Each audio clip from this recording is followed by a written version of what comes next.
Welcome to week 2 of Football Fridays in Georgia here on Georgia Public Broadcasting. Tonight, we're at Milton, Georgia, where the undefeated Eagles will take on the two-time defending state champion Blue Devils of Norcross. But before those teams take to the field, I'm Claire Sims. I'll introduce you to an organization that's been helping students graduate for more than 30 years.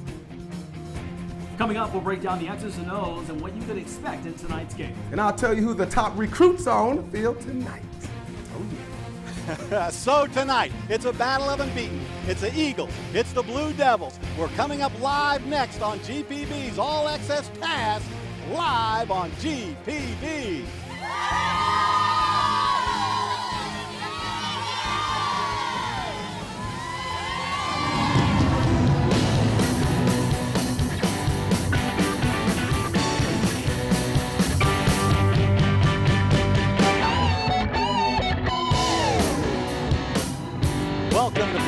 Welcome to Football Fridays in Georgia's All Access Pass. Tonight we're live in Milton, Georgia. The Eagles won their season opener over Alpharetta, while the Norcross Blue Devils are not just rebuilding, they are reloading. Already 2 impressive victories to kick off the season. So this is indeed a battle of unbeatens. Hi again, everybody. I'm Mark Harmon. And I'm Claire Sims. This is just week 2 of Football Fridays in Georgia. We are going to have you covered all season long, from here during the regular season through the playoffs and the championships in the Georgia Dome. And Mark, that is a place with which the Norcross Blue Devils are very familiar, having won the state championship the last 2 years in a row. That's their home away from home. Tonight they're on the road, and Milton is looking to knock them off. Yeah, but of course Norcross is going to try to bring their A game, and we brought our A game tonight. Grace Olson is on the sidelines with a look at what people are talking about online. Grace? Thank you, Claire. Tonight here in the Eagles' Nest, I'm translating everything you see on the field, on the sidelines, in the stands, and everywhere else to you via social media, on Twitter, on Facebook,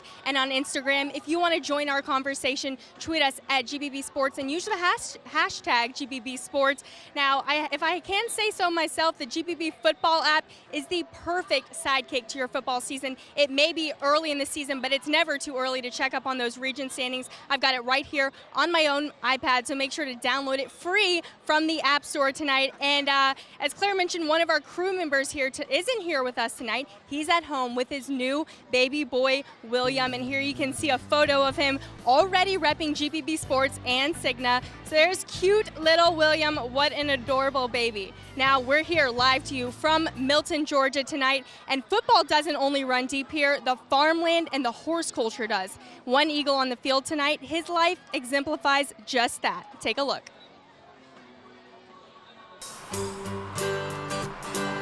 The Milton community, rooted in farms, horses, and old town style. Hey, even the mayor says a quick good morning to farm animals of his own as he heads out the door each morning. We've got about 25 horses on our property here. And then I also have a pet cow and a donkey. And some people ask me why I have a donkey, and I said, well, that's to keep the cow company. Good girl. Hi. What's really nice about Milton, we feel like we're kind of a little gem with, we still feel like we're out in the country, and a lot of open land, feels more old-fashioned. But you can't take a peek into Milton history without meeting the English family. 3 generations that began in Milton still live only a handful of miles apart, and with a past, present, and seemingly future steeped in Milton horse culture, farm country, and Eagle high school football. I remember when I was a little kid and me and my sister were in the driveway and my mom pulled up with this big trailer and 2 horses were inside. Me and my sister went crazy. What was that feeling like? It was awesome. It's like Christmas. Oh, there she goes. She's just digging in right here. Should have brought some carrots. When I moved here, I could see only one house. This was rural area in 1953. 78 years lie between grandfather and grandson, but that passion for the farm has forged an unbreakable bond. We're real close. He's taught me everything I need to know, basically. How to run the tractor. Oh, is that you? Yeah, that's me on the tractor. Oh. Yeah, how to bush hog, how to ground up the garden. Me and my granddad always plant his garden every year. Sometimes nail down the shed. He used to have cows, and we used to give birth to live cows. I learned everything. I know how to do it all now. He helped me in a lot of ways, but I do my own cutting grass. I cut grass every week. While the grass is being cut, you can find Jake on the football field. Football is like my second nature. I mean, I've been playing since 4th grade. Working here and football are my two favorite things. When asked to describe Jake in a word or two, one Milton football coach told me workhorse. From sweating it out here on the field after school to putting in some good old elbow grease on the family farms, hard work just a part of who Jake is. I wanted my children to have a little flavor of the farm, and so that's what we did, just following my parents' lead and give them work ethic. He's the only grandson we have, so we're just real special to Jacob. He's just real special to us. He'll say, "You got anything else for me to do?" He's so willing to work. So here the English family happily remains, celebrating farmland and football. And Jake, their only grandson, will gladly maintain that legacy. And here they remain here tonight at Milton. I've got the whole English family. I call them the kings and the queens of Milton myself. We've got grandma and grandpa. We've got extended family. Uncle over here played at Vanderbilt and in the NFL. Paul played here at Milton. We've got a football family here tonight. And we also, their family is watching in California online at gpb.org/sports. So this is quite a family affair. Mark? Thanks, Grace. Farm family and football. You got to like the English family. Thanks for that. Now, coming up, we've got a couple of guys calling this game tonight that you're going to love. Larry Smith and former Falcon Chuck Smith. They're going to break down the X's and the O's now in a little segment that we call Extra Point. Well, yeah, we promised some extra points earlier, some keys to this game here, Norcross and Milton. Chuck, let's start first with experience. Of course, Norcross, two-time defending state champs. What do you think? Well, they lost 62 players, and remember, Milton comes back with 5 offensive linemen returning from 2013. Norcross, none. So guess what? This eye doesn't lie. The eye in the sky doesn't lie. It goes over to Milton. Milton? Okay. Yep. That's what happens when you study film. Let's go. That's, eye in the that's sky. what happens. All right, you got experience Milton side. Tempo. Now, I like what the Eagles try to run on this. Well, and I like it too, but here's the thing. The Eagles are going to run a play every 15 seconds, so you know what that does? That wears you down, and when you got a young team like in Norcross, again, it slows you down. So I give that to another one, to Milton. Okay, we'll get very quickly now. Running game, I'm going to jump in here. Norcross, Jameer Billings ran for 211 last week. Running game, eye in the sky. I'm not even going to argue with you. They breed running backs. All right. All right, extra points for the game. Let's go back to you guys. They're having way too much fun. Well, high school football teams, they strive to keep all their players healthy with coaches, trainers, all that conditioning. But you and I, those people who are not playing high school football anymore or never did, we could use some pointers too when it comes to staying healthy. So joining me now is the president and general manager of Cigna. This is Rich Novak. Thank you so much for being here. We appreciate it. Thank you, Claire. Thanks for having me. So we are talking about, for those of us who don't play high school football anymore or maybe never did, we need to stay active. It's just as important for us as it is for these guys out on the field. So what are some of the most important things, especially for people their age who maybe aren't on football teams? Yeah, so, Claire, the most important thing is to keep it simple. Just do the simple things. Get out and exercise. If you're a kid, go to the park, play ball, go play hoops in your driveway. You like to skateboard? Go out and skateboard. Go play catch with your dad, play catch with your friends. Just keep it simple, and you can do plenty of things to keep yourself active and in great shape. Well, and one of the things you told us before is that 1 hour a day is really all it takes. 1 hour a day, and it doesn't have to be 60 solid minutes either, although you would think for kids they should be able to do that. But when people get older, transition, folks in their 50s like myself, it can be 20 minutes here, 15 minutes there, and so on. And really all it takes is go out and walk. Walk the steps instead of the elevator, walk around the parking lot at lunch. There's plenty of things people can do to keep themselves healthy. And I'm going to put you on the spot just a little bit. You told me before the show started that you have been a success story because of walking. I have been a success story because of walking, diet, and exercise. And so 3 years ago, I started on this journey. I've lost 36 pounds and have been able to keep it off by being diligent about that. And that's really all I do. I try to walk 4 to 5 times a week for about an hour a day. All right. Thank you so much for being here, Mr. Novak. We appreciate your support throughout this football season. Thank you. It's my pleasure. And congratulations on the weight loss. Thank you. All right, Mark.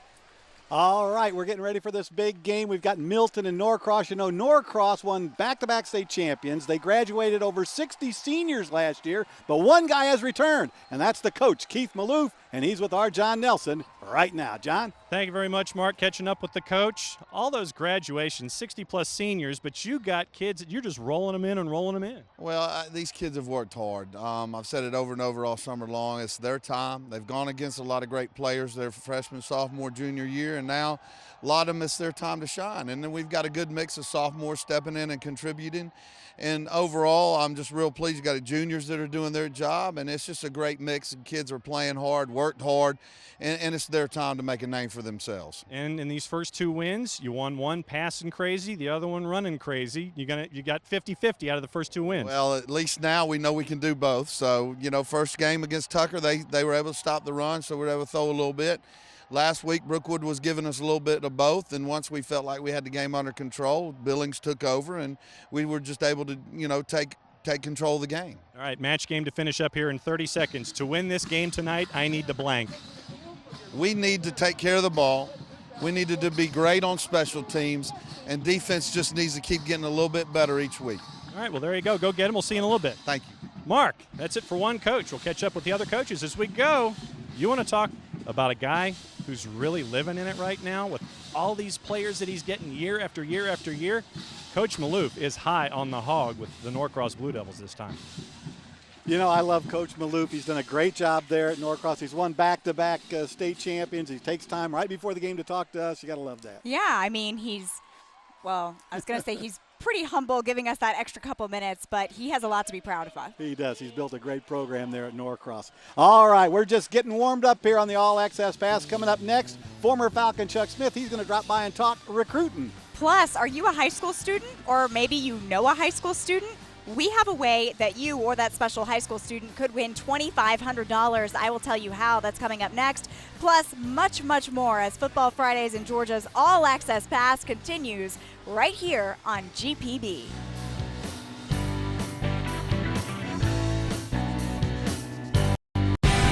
Football Fridays in Georgia on GPB is made possible in part by Regions Bank. It's time to expect more. Georgia's Electric Membership Corporation, lighting the way. Technical College System of Georgia, learn more, earn more. Cigna, go you. And viewers like you, thank you.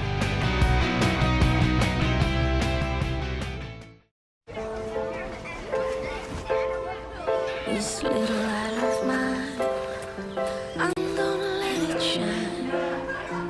This little light of mine, I'm gonna let it shine. This little light of mine, I'm gonna let it shine. Let it shine. Believe in yourself. We do. Go you. Cigna.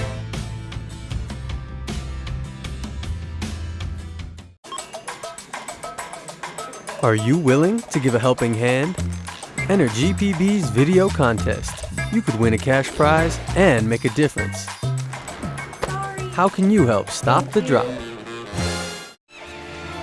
From the Amazon to the Andes, Earth flight continues in South America. This is a continent of city scavengers and colorful characters. Meet creatures great and small, all from the wings of birds. On Y Wednesday at 8, only on GPB. Right now I'm about 100 feet high, traveling at about 50 miles an hour, just thinking about where I should go next. If you have any ideas, visit us on our Georgia Traveler Facebook page. Gotta go!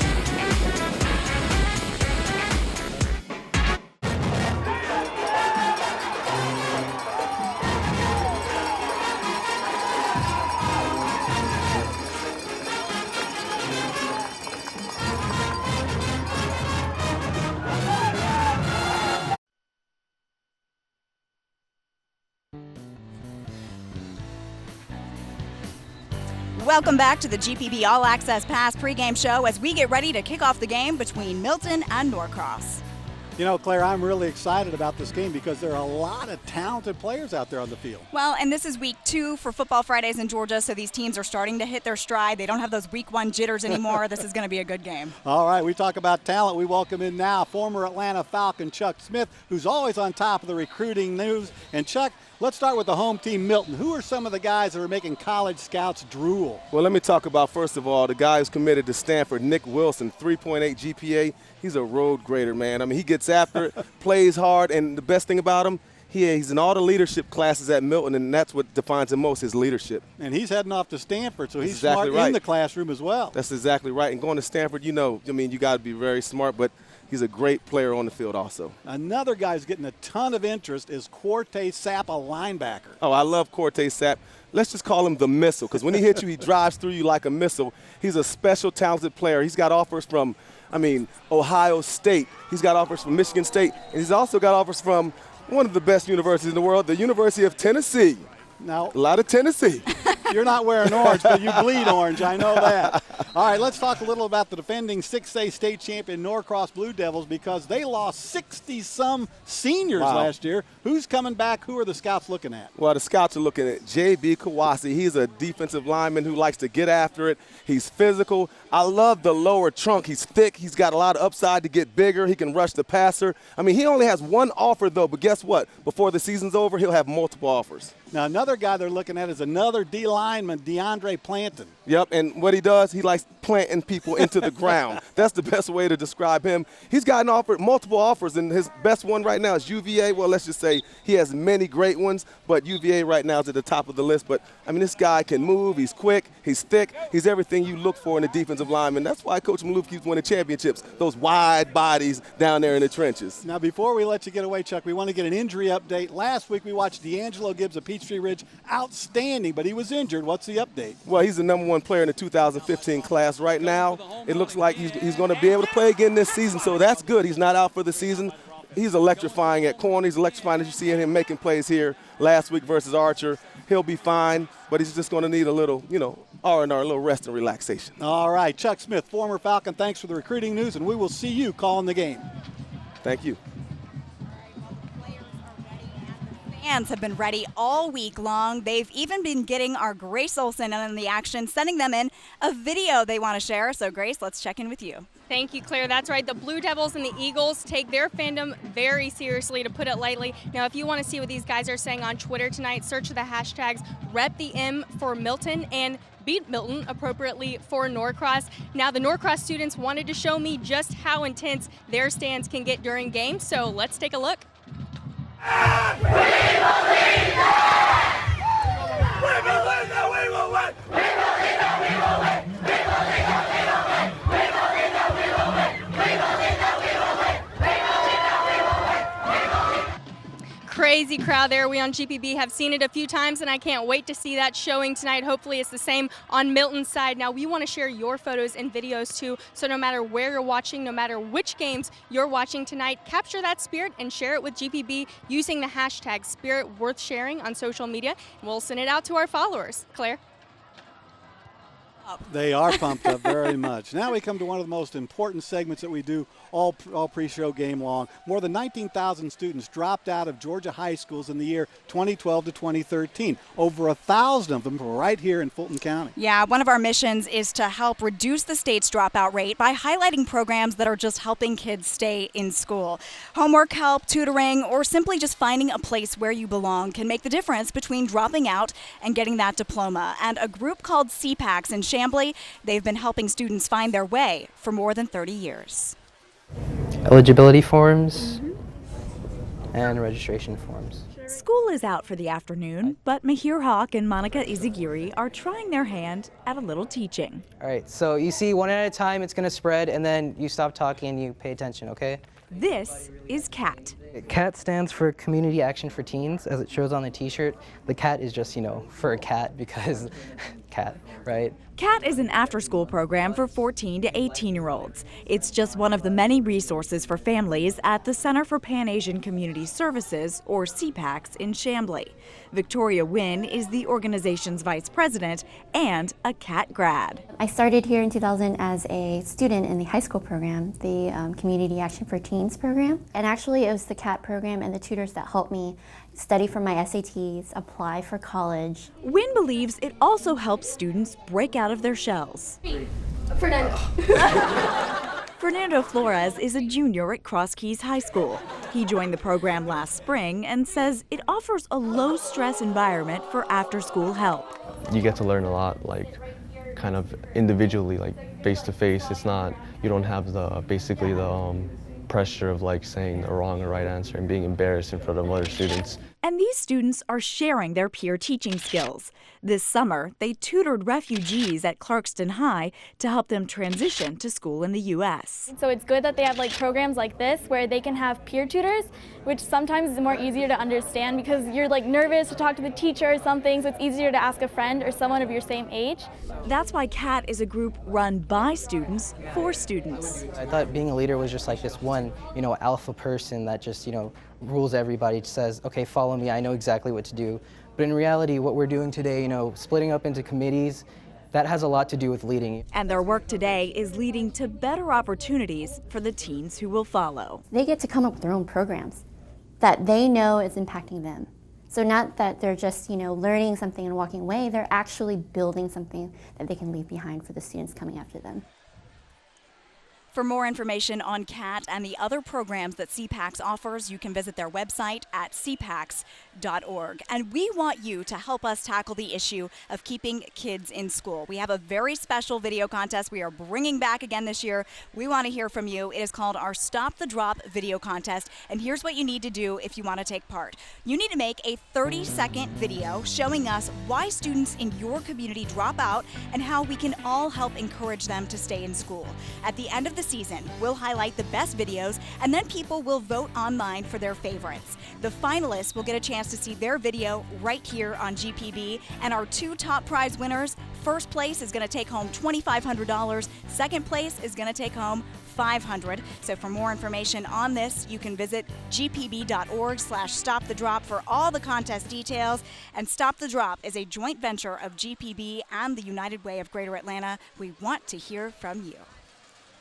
All right, well done, Claire. Now let's send it over to John Nelson and to Cigna's Brian Holgerson for a very special presentation. Take it away, John. Thank you very much, Mark. Special indeed. It is time to catch up with the National Accounts Marketing Director for Cigna, Brian Holgerson, and Ron Tesh, Principal here at Milton. Gracious guests, it's time for the presentation.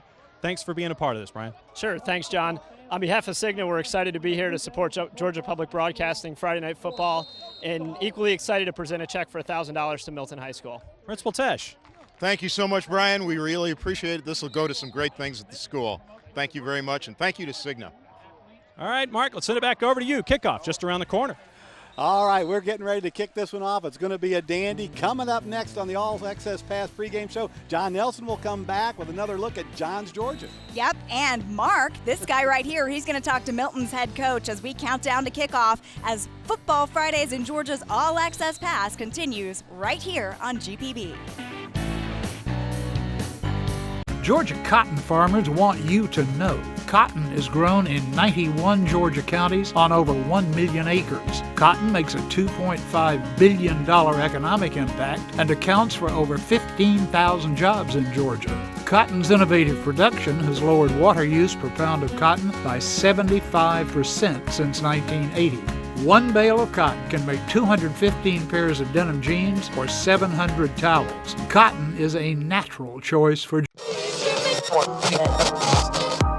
This is 88.5 FM, Atlanta's news source for your news and information. Good morning. Let's start the conversation. What's on your mind, Atlanta? We want to hear from you. The news and information you've been looking for is here on 88.5. From Peachtree City to Piedmont Park, from Norcross to Decatur, GPB Atlanta is the source for stories from your community. All news, all information, all day. Ever think all that homework won't lead to anything? Enter GPB's video contest. You could win a cash prize and make a difference. Did you mean to throw this away? How can you help stop the drop? Let's go down to John Nelson, who's having a whole lot of fun. Is that John Nelson, the conductor? Yeah. I grew up in DeKalb County, so I knew all about their reputation. World-renowned, high-powered, high-octane, and to get the chance to conduct that band on Football Fridays in Georgia, are you kidding me? To be able to climb on that ladder and get them through a number in one piece, it's one of the coolest things I've ever got the chance to do here at GPB. I cannot wait to see what this season brings. Go on to GPB Sports Facebook page and let us know some of your favorite moments.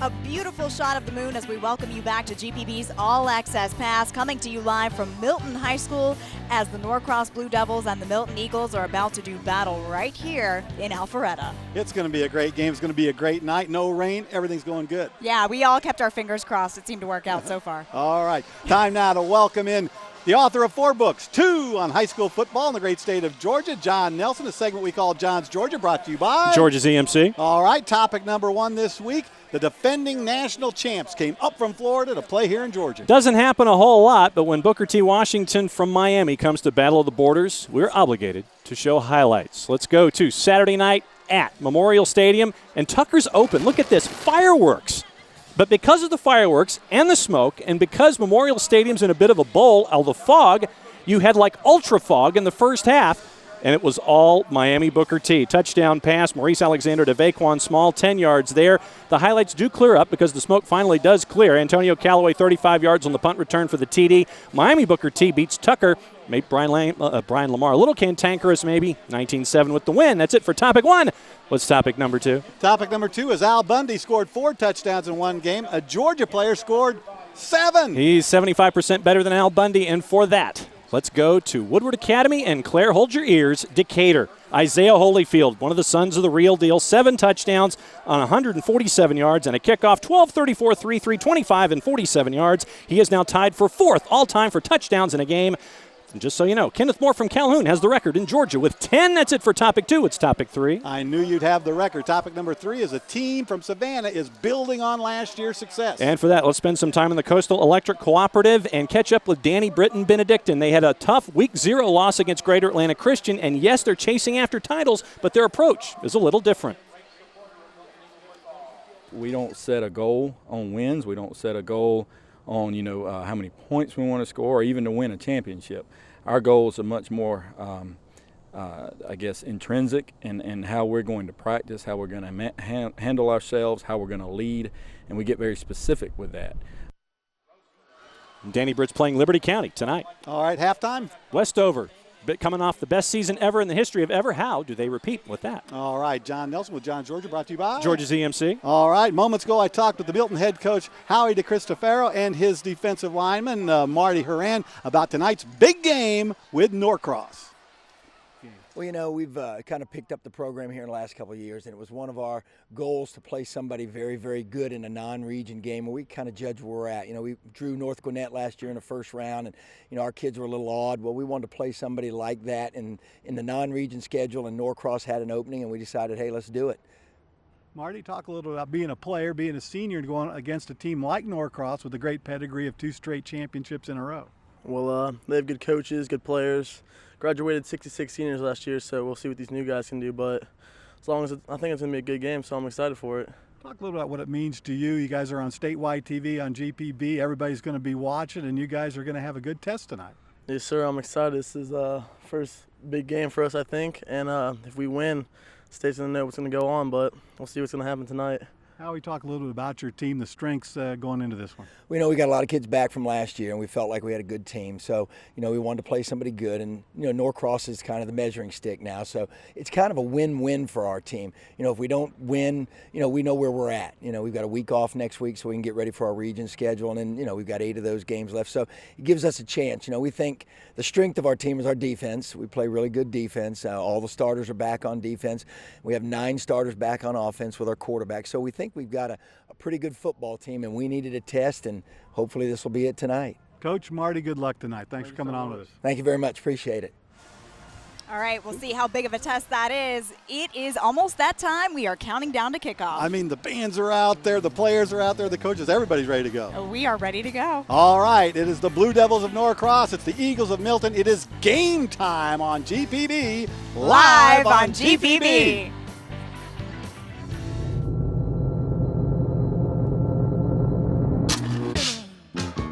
On this day, September 5th, we mark the 1946 birthday of Farouk Bulsara, born in the Sultanate of Zanzibar. Say what? You don't know anyone named Farouk Bulsara? Yes, you do.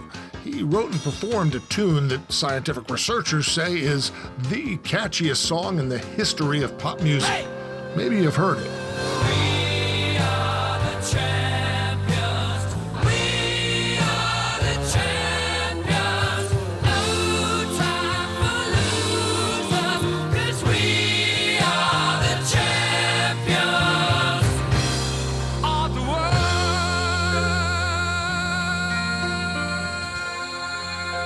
Farouk Bulsara, you probably know him as the late, great Freddie Mercury, created an anthem that resonates with every kid who's ever played team anything, but especially football. Tonight in the arena, the visiting Norcross Blue Devils, and a devil of a team they are. Norcross first fielded a football program back in 1923, long before Freddie Mercury was born, and they have plenty of championship titles to their credit, including back-to-back state 6A titles from last year and the year before. This is Keith Malouf's 16th season as head coach, bringing a continuity that few high school teams can match. But consider this, 60 Norcross players graduated since last year. So there's a lot of new talent this year. Can Coach Malouf whip his Blue Devils into title winners again? We shall see. Home field advantage tonight goes to the Milton Eagles. This is another venerable Georgia high school team with a football program that dates back to 1950. Coach Howie DeCristofaro is in his 4th season with the Eagles, but he's gotten his team to the playoffs each year since he signed on, something worth bragging about. Tonight, the Eagles Nest plays host to a matchup that hasn't been seen for decades. Norcross and Milton haven't played each other since 1979. There are plenty of worthy players on the field tonight, but which team gets to Blair?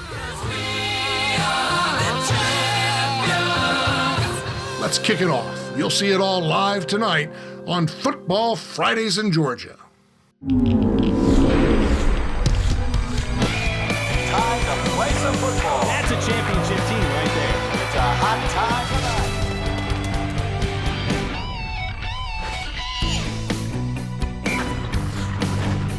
We are here in Alpharetta at Milton High School for a matchup tonight of a pair of undefeated 6A schools, the Norcross Blue Devils taking on the Milton Eagles. Hello and welcome. I'm Larry Smith. Welcome to GPB alongside Chuck Smith, the former NFL player and college coach. No relation. No relation. Though we do like each other. Well, we like each other, and we kind of got relationships with the same forehead Got thing going here. Exactly. Yeah, we're working on that. But we're aging there you beautifully. Go. And we're aging well. That's right. That's right. Norcross, speaking of aging well right now, Keith Malouf, we talk about the two coaches here. He is somebody who really has just done everything for this Blue Devil program. Well, the best way to describe Norcross is impact. Impact in the community and impact when it comes to state championships. They've won 2 in a row. And just think about this, the challenge to get to number 3 for Coach Malouf, it drives him, but he's really not only changed the culture of Norcross, but in that city also. Yeah, meanwhile in Milton, Coach Howie DeCristofaro would love to do the same thing with the Easy Eagles, an import from Florida, trying to make something happen here in Milton. Well, he knows about playing some ball, and because he's 32 years coaching. He's been down in Florida, but Milton has never won a playoff game. And the challenge for them is to get to the point where they are like Norcross, but his challenge now is, let's just start today by competing against this Norcross team and maybe getting a big victory. Yeah, big litmus test for his club tonight. Can they beat the powerful Norcross Blue Devils? They will take a shot at it here on their home field in just a moment. Welcoming now our 3rd member of our broadcast team, John Nelson, down on the sidelines. John? Thank you very much, gentlemen. Good evening to you. Good evening, everyone. However you are accessing us, whether it's here on GPB TV, gpb.org, or the GPB Sports app. I know one of the guys in the booth really likes defense. And if you like defensive guys that are going to be heading to the next level, making a lot of noise, this is the game for you. Let's start you off with Norcross. J.B. Kawasi, that's the name that has to be circled, underlined, and exclamated for you. Believe it or not, the light came on for Kawasi going up against Lorenzo Carter. He only has one offer on the table right now, and it's Jacksonville State. Look for that to change as the season goes on, as his numbers continue to grow and grow when it comes to sacks, hurries, and tackles. On the flip side, let's go to Milton. Cortez Sapp, 14 in your program, number 1 in Milton's hearts. You want to talk about someone who's going to chase after the football? He's going to do it all night long. Don't be surprised if Norcross avoids Cortez Sapp and goes the other way with their offensive sets. He's got a lot of offers on the table, over a dozen right now, including one that's near and dear to one of the guys in the booth. And no, I'm not talking about the Directional Illinois school that Larry went to. It is the University of Tennessee, and we know that Chuck is going to be paying attention to Cortez Sapp as the season goes along. So, guys, let's go ahead and light this candle. I now pronounce you Larry and Chuck.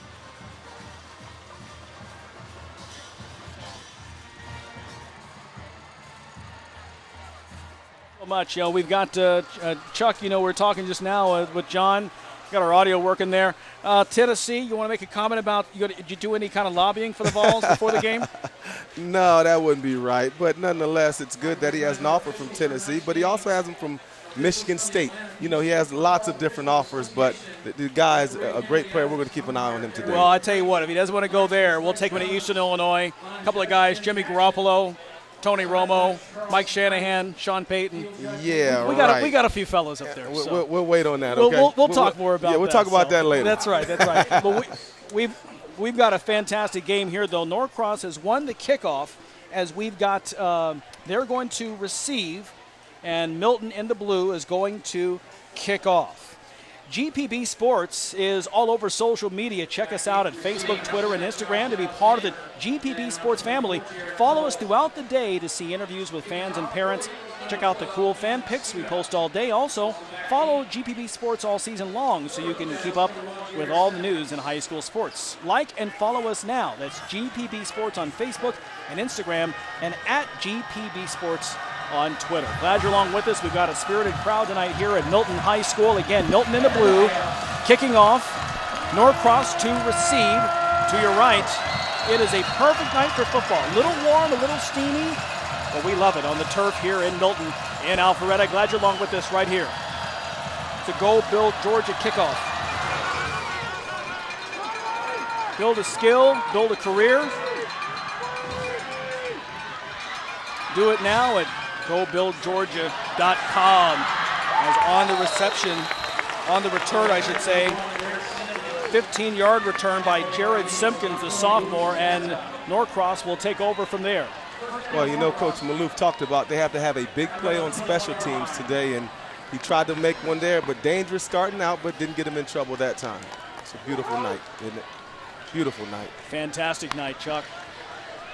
So Norcross now starting on their own 21. That's Barker Griffin, 5'11" senior there at quarterback. Handoff. Gets around the corner. That's Josh Alexander, number 7. For the big game right there as we check out the Norcross starting offense right now for these 2-0 Blue Devils, two-time defending state champions. Blanton, we talked about in the pregame, Davis, Jones, Madden, and Bennett. It's almost entirely new along the front for him. Jared Pinckney at receiver, Portis, Billings in the backfield, Swanson your tight end, and Simpkins. All this sponsored by Regions, by the way. And again, your quarterback is Griffin Barker right now, first down at the 28 for the Blue Devils.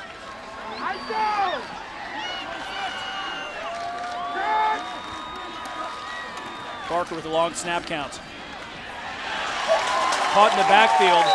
That's Jameer Billings right there. Didn't get anywhere as we check out that opportunistic Eagles defense. Steinhaus, we talked about in the pregame. What a story for him. We'll talk a lot about him tonight. Horan, Watson, and Collins, the linebackers behind. There's the young man Sapp, number 2 linebacker in the state of Georgia, according to Rivals. Fault and Wilson, your backfield. The corners, Nesda and Wilkins, Obi Fortune, and Jordan Parisian at the safety positions. As we go now, no gain on that play. Big gainer on the first down. Nice stop that time by the Milton defense. Just chasing the ball. That's what you're supposed to do. That's right. Moving there along the line. Looks like it's on offense. False start. Got ants in his pants.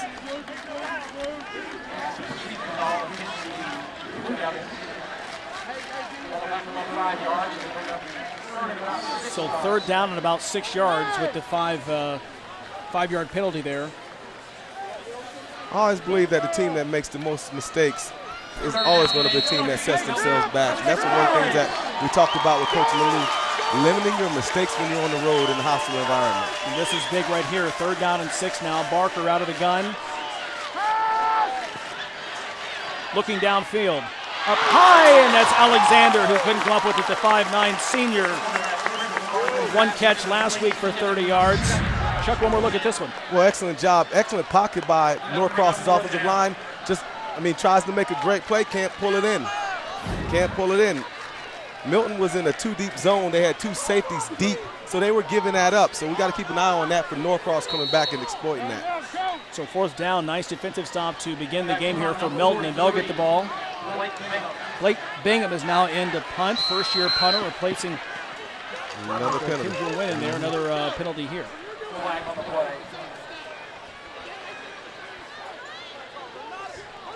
The referees, Henry Evans referee, Perry McCravey, Fred Jones, Tim Jackson, Charles Height, Nathan Williams, Dave Hallquist, Chuck. I saw him before the game go out and get in a huddle just like teams do and count to 3 and make the charge. Hey, they want to get this. They want to be the team that gets every call right. Well, yeah, these crews travel all around the state working together in unison. They got to come together. They got to be focused because it's game time for them too.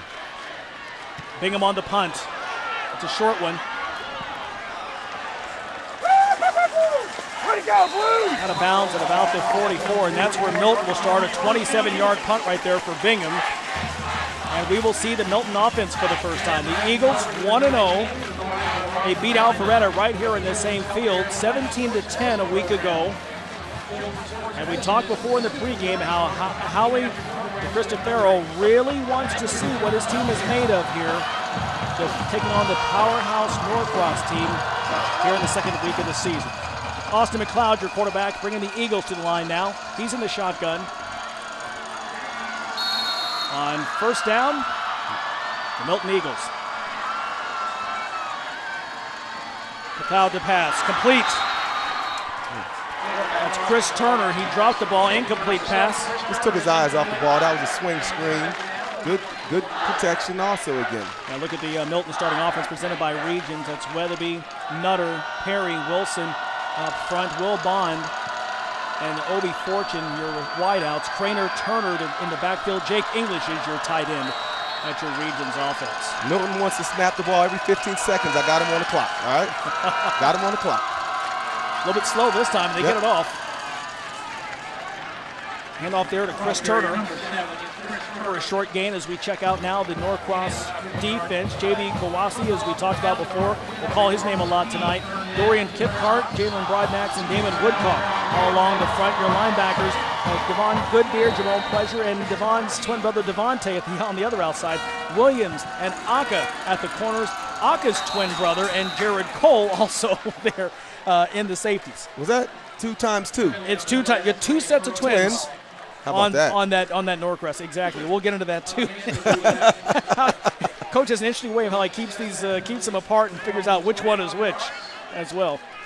So the defense right here, and there they are right there, the Aka brothers on that Norcross defense. That's Frederick Aka, number 3.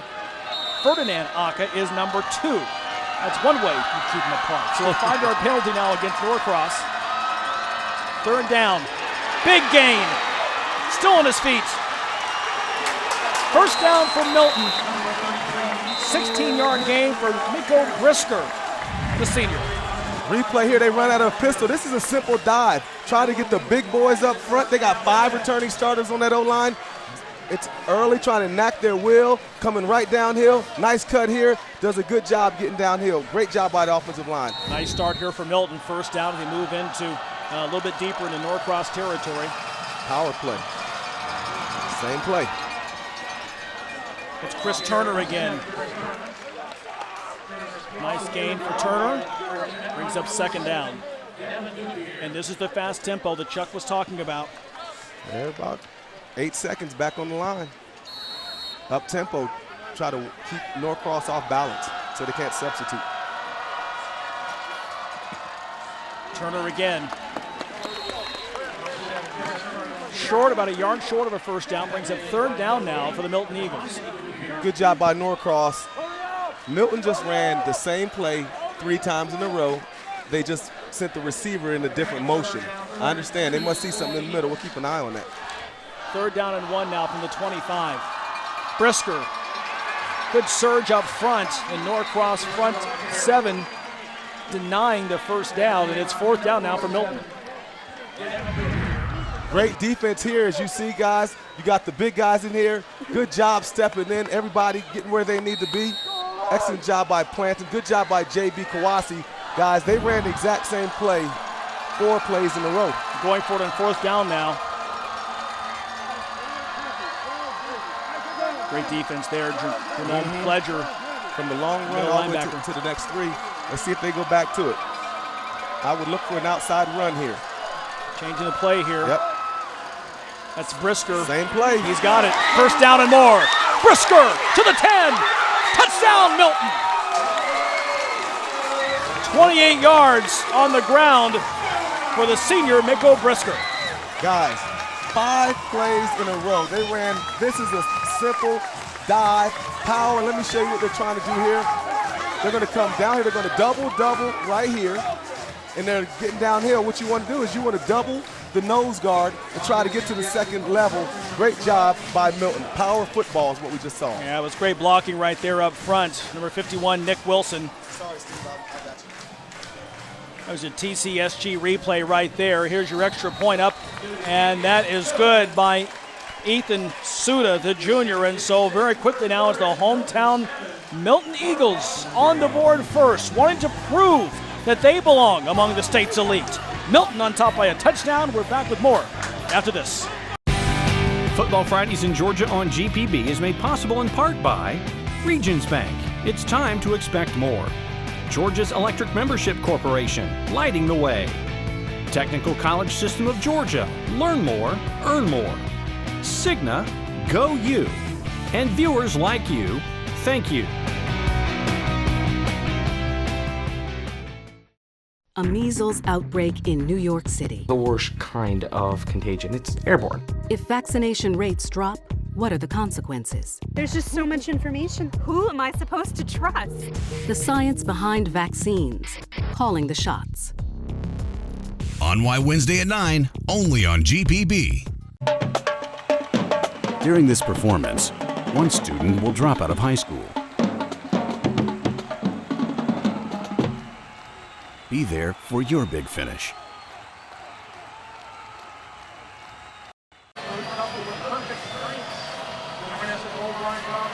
Welcome back to Milton High School. The Eagles on top 7-0, and what a run. 7 plays, 54 yards in 2 minutes, 29 seconds.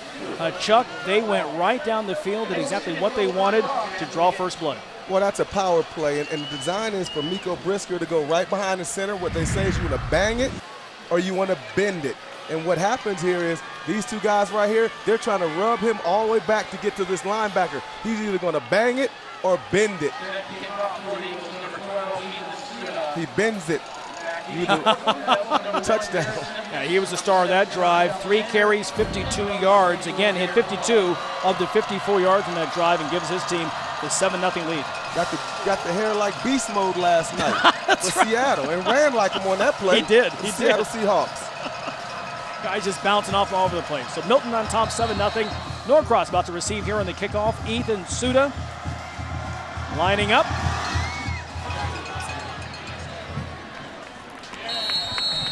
Deep in the end zone, that's Jared Simpkins on the touchback. We come out 1st and 20, 1st and 10 now at the 20 for the Blue Devils. What a start from Milton.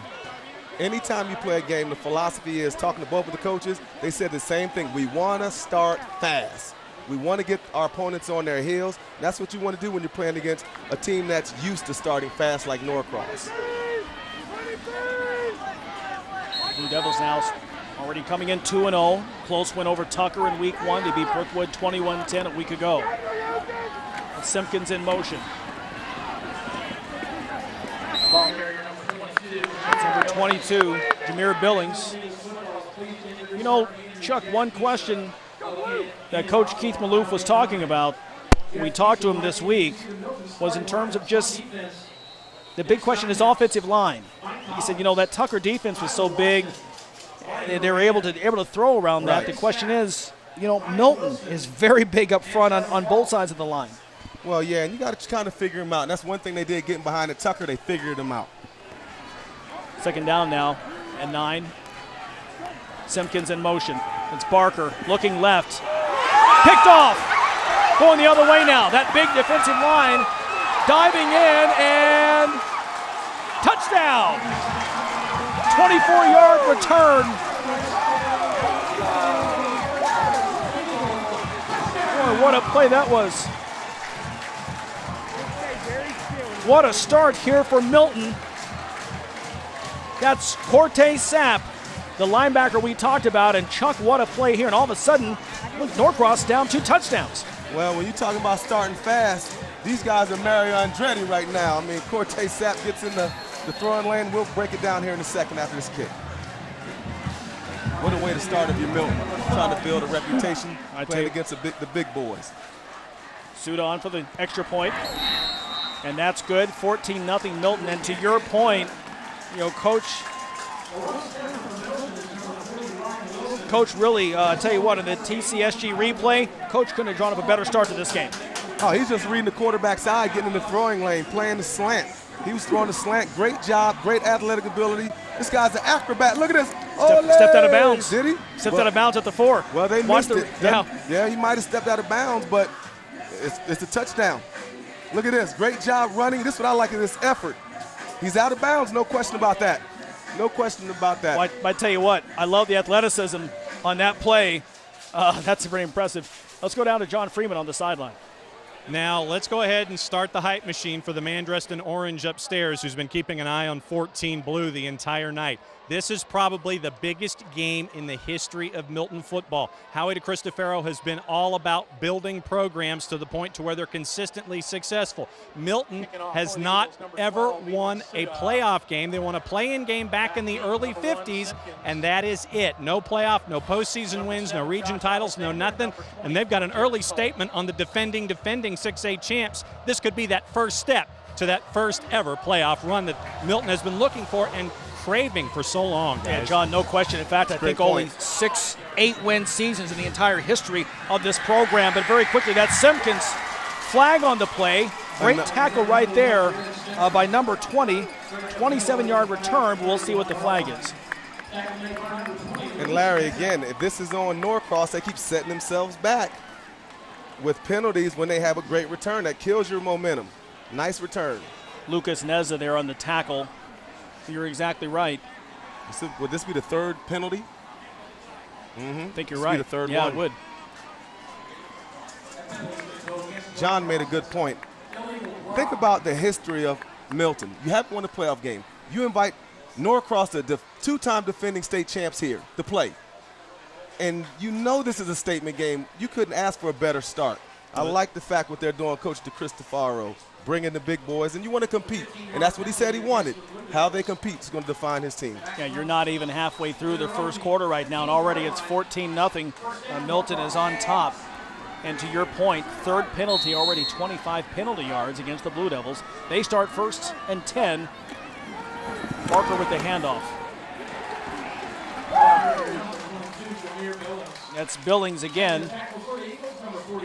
You know, it's really interesting. Milton's playing with 6 DBs. They're playing a dime look. Anytime Norcross goes to 4 wide receivers, they're spreading them out. But when you can stop the run with 4 D linemen and a linebacker in a dime, it helps you. Really nice start, nice scheme for the Milton defense. I'm curious. Yeah, to your point, exactly. Curious to see what adjustments Norcross is going to make here on 2nd down, 8 to go.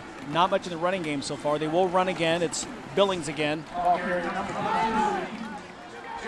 Jameer Billings, big game last week against Brookwood. He went for over 200 yards on the ground. Nice job by Marty Horan. Excellent job striking this block, and that's what you like to see for the Milton defense. Nice technique, low pads, clogging up the middle. That's what you want, like clogging up your drain at home. Just clog it up, nothing comes through. 3rd and a long 2 right now, that's right. Call the plumber. Barker going to keep it. Design play. Didn't fool anybody in that Milton defense. Good job by Ryan Canzo. Good job, excellent job getting off his block. That was a quarterback power. That was a quarterback power. And that's sort of like, if you understand, this is what made Tim Tebow famous. Quarterback takes the ball, runs back, and they're trying to, again, bang it or bend it. Same kind of play, but this time it was a quarterback. Nice team defense. Impressive play by Michael Collins right there, the 6'1", 220 senior. And the guy he beat was DeAndre Planton. We talked about the 2-star tackle who has so many different offers right now on the table. A lot of schools, including Virginia, looking at him. But he just took him right out of the play, took the block out of the play, and made the big play there, Michael Collins.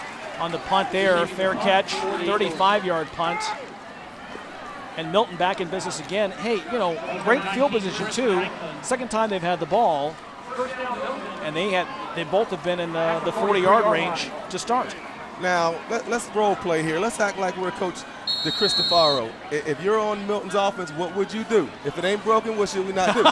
So Norcross, you know probably what they're going to run. I think you go with the horse that brung you. You're exactly right. Miko Brisker, right up. You're going to run the power right behind that center, right behind Tyler Perry. These Milton Eagles we talked about, 1-0. They've won their only game already this year right here in this field against Alpharetta a week ago. As Chuck mentioned, as John mentioned a few minutes ago, their only 10-win season was way back in 1952 when they lost a play-in game. They didn't even get to the playoffs. That was their only win was back then. 6 winning records in the last 20 years, including 8-4 a year ago.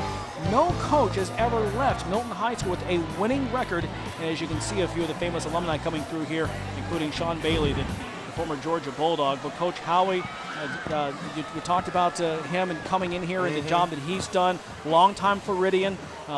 We joked with him the other day. He's a big Led Zeppelin fan. There's a good look at him right there. Howie DeCristofaro, 4th year, 20-14 here. He said, hey, I wanted to get out of Florida. I like the style of football that we play in Georgia and the coaching. He had a lot to say about the coaching. Actually said it's better. He did. First down now. Back to pass, and through the hands of his receiver. That's Will Bond.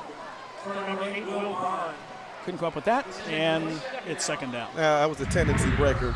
Quarterback drops back, has good protection, goes right through those mitts. Good throw. Eyes on the ball. Got to catch that one, though. Got to make that catch. Nice throw. Nice throw on that by Austin McLeod. But again, the quick tempo right now. 2nd and 10 from the 43. It's a handoff this time, looking inside. That's Brisker. Tough to bring down.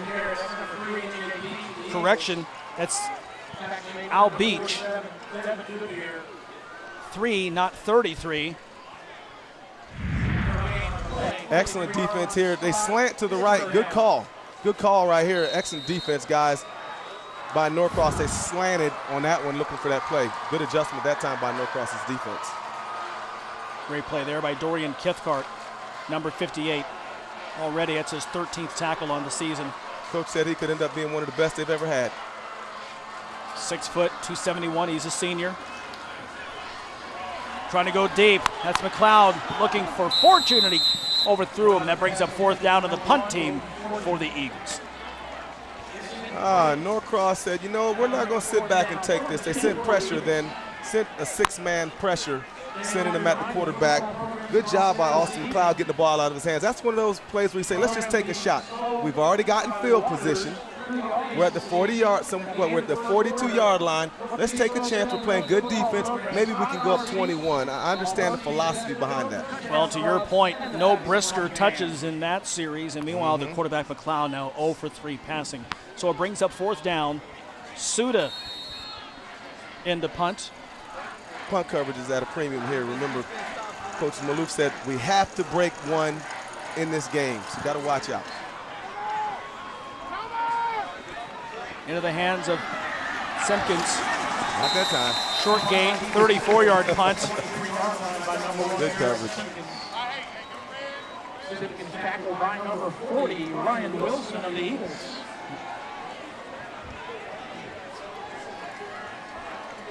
Ryan Wilson on the tackle there as we take a look at the Norcross sidelines, and Coach Keith Maloof, 19th yard. We've talked about all the wins. Down 14-0, but he won't get rattled. Well, remember, they lost 55-0 last year in the first game, came back and won a state title. Those guys know how to come back and play under pressure. Quick screen outside, and a great tackle right there. Outstanding play by the Milton defender, Devin Wilkins, the senior, number 21. That's how it just gives you a look, Chuck, at just how rough this game is already. We're still in the first quarter. That means the game is just getting good. Well, that's part of it. The philosophy of a lot of teams, we got to get out there and bloody our noses, and that's playing hard. That's old school talk. That was a 4-yard loss right there in the pass to Alexander. So already Norcross now 2nd and long. Barker from the gun, looking left, trying to go up high, and it's caught.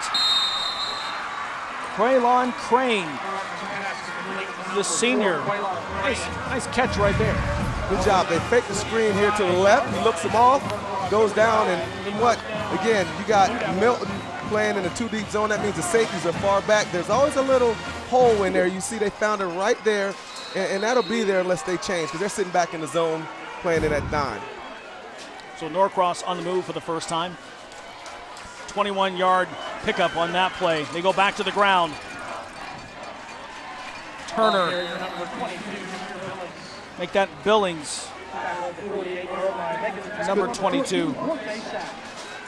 Sapp on the tackle. I like seeing Parisian come up too, man. Jordan Parisian come up. Safety support's going to be real important. Sapp makes the initial hit. Parisian comes up from the safety. But one thing there, you want to go downhill if you're the running back. I already see Coach Maloof over there kind of yelling, saying, you got to go downhill, young man. Don't go lateral, go vertical. 3-yard gain, 2nd and 7 from the Norcross 48. Barker looking left again for Alexander. He caught the ball for a short gain. That'll bring up 3rd and about 6 for the Blue Devils. Looks like Junior Watson had a good rush then, put pressure on Griffin Barker. Quick pass, that was a nice job. You want to make the quarterback feel pressure. You want them to throw out of a well, not get comfortable back there.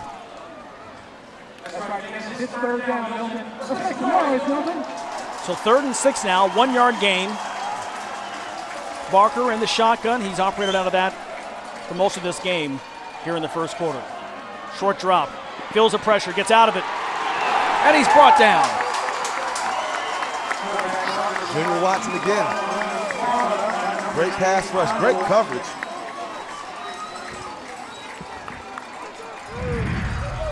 As you see right here, Junior Watson is at the nose guard. He's going to beat his man. He's going to get pressure, get upfield. He's going to have a great get off. Powers, look, comes off the ball, does a great job getting upfield, wrapping him up. He's being active. Good job. Great job in coverage, too, by Milton. Brings up 4th down. Fair catch is called for. 38-yard punt. Nathan Craner there on the 20-yard line. First down, Eagles. Receiving end as Milton gets the ball for the 3rd time. There's Junior. You know, his mom or parents or family who ever call me, Junior! Junior! And my mom used to yell at me, Chucky! I like that Junior. Junior! People always call my son Junior. My wife will sometimes say, Junior! No, he's not. Actually, I'm the 3rd, my son's the 4th. Good play by Junior. So Milton 14-0 right now, surprising the 2-time defending champion Norcross Blue Devils here in Alpharetta. Larry Smith, Chuck Smith, John Nelson on the call here on GPB. 90 seconds to go here in the first quarter. Austin McLeod, the senior, in at quarterback. Handoff, Brisker, not much there. It's about 3 yards. That brings up 2nd down. There's that power again coming downhill. Jets Pizza's proud to introduce you to our starting offense. Looking at down here at the sideline, watching the Milton sideline, just looking at morale. Smiling at Nelly. Look fired up down there. McLeod to pass. First completion, gets it to Fortune, up near midfield for a first down for Milton. Oh, great protection. Remember, you got 5 returning starters on the Milton offensive line. Let's focus on this protection here. No one's even within 3 or 4 feet of them. Excellent job getting the ball to Fortune. They're throwing on rhythm. I like what they're doing right now, keeping them off balance. Run, pass, pass, run.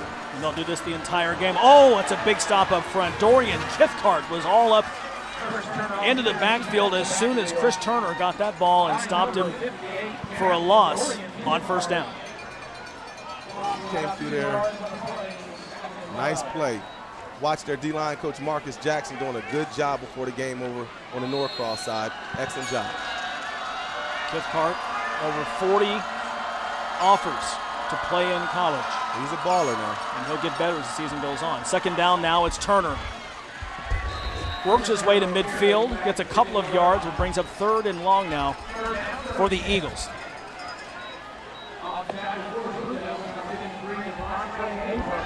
The question now is, will Milton try to get one more play before the end of the quarter? Looks like that they won't. So the fast play, fast tempo offense working its wonders for Milton. A score on offense, a score on defense, and it's the Eagles pitching a shutout through 12 minutes right now. 14-0. What a night so far for the home team. Trying to go 2-0 and a big resounding win if they can hold on, but lots of football to go. Milton on top for now. We take a break and back with more on GPB. Nothing prepares you better for a great career than the Technical College System of Georgia. TCSG colleges produce graduates with the knowledge and training today's top employers are looking for. With campuses across Georgia, state-of-the-art facilities, and outstanding instructors with real-world experience, it's the kind of affordable college education that will fast-track you into a rewarding career. We're building a better future for you. Contact the TCSG college in your area today or go to tcsg.edu. This moment, getting here took 3 years of sleepless nights and postponed vacations. Your dad said play it safe. Your husband kept the faith. But franchising is why you partnered with Regions in the first place. We share your vision for moving forward. And at moments like this, Hi, Steve. that makes all the difference. Is your business at a turning point? Regions. This little light of mine, I'm gonna let it shine. This little light of mine, I'm gonna let it shine. This little light of mine, I'm gonna let it shine. Let it shine. Believe in yourself. We do. Go you. Cigna.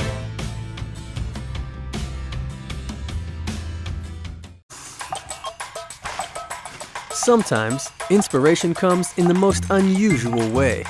Enter GPB's video contest. You could win a cash prize and make a difference. How can you help stop the drop? Each week, GPB brings you the latest in high school sports. Hi again, everybody. But we want to hear what you have to say. Tell us what's going on with your team. Share your favorite moments. Post your own pictures and videos. And let everyone know why your team will go all the way. Best you've ever seen. You haven't seen a game until you've been to one of the games. Just log on and like us on Facebook, where you can post comments, pictures, and videos to earn your own team bragging rights. Don't forget to follow us on Twitter, too.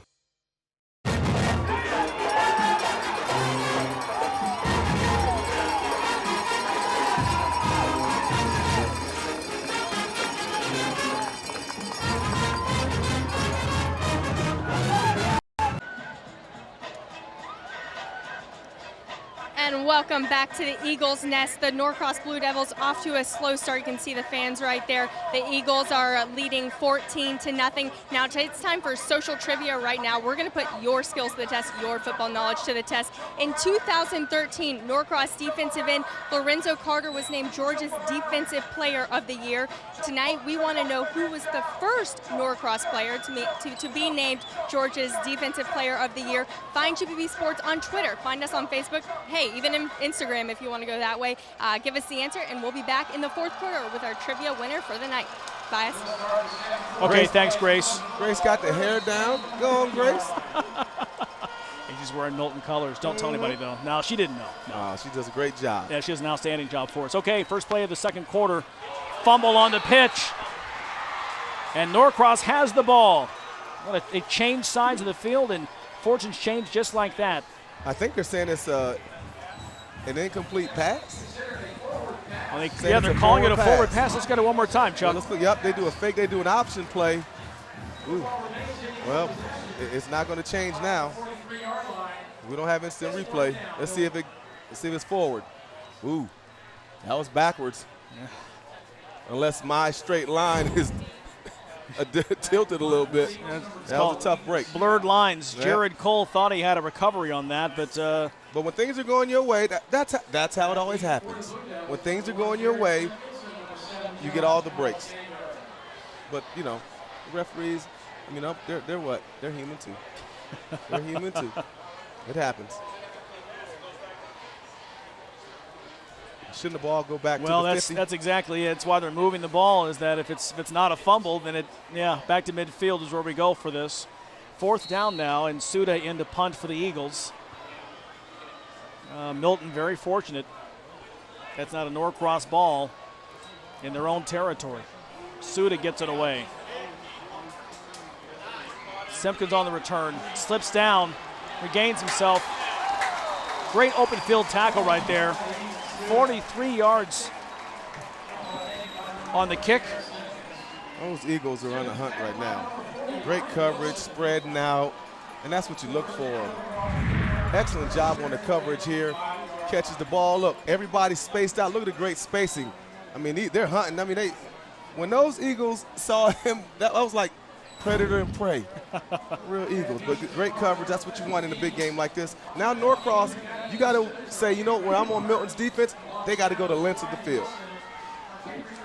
New quarterback in the game right now. Antonio Mapp is in the game.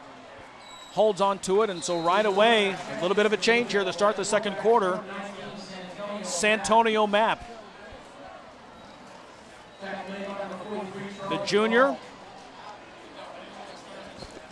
in at quarterback.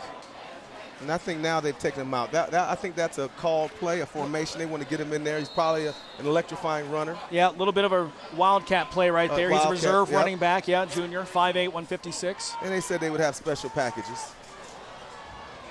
Oh, a bad snap, and it goes through the end zone for a safety. Nothing going right early on here for Norcross.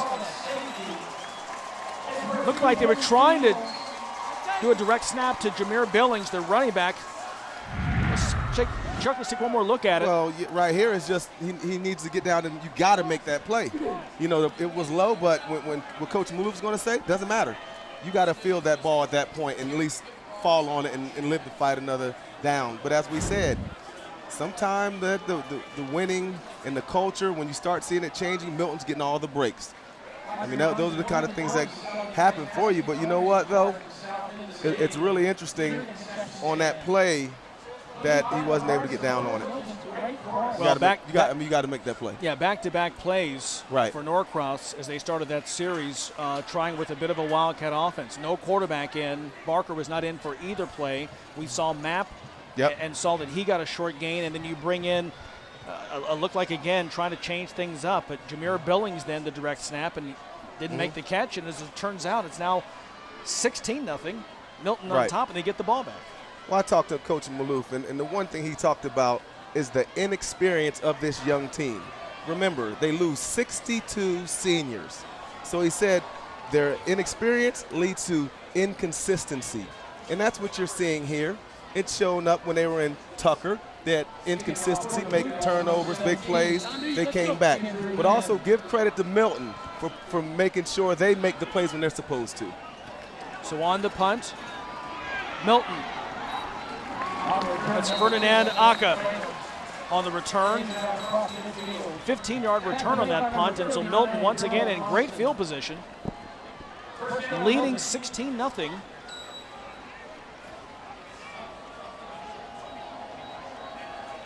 Make that correction. That's Craner on the return.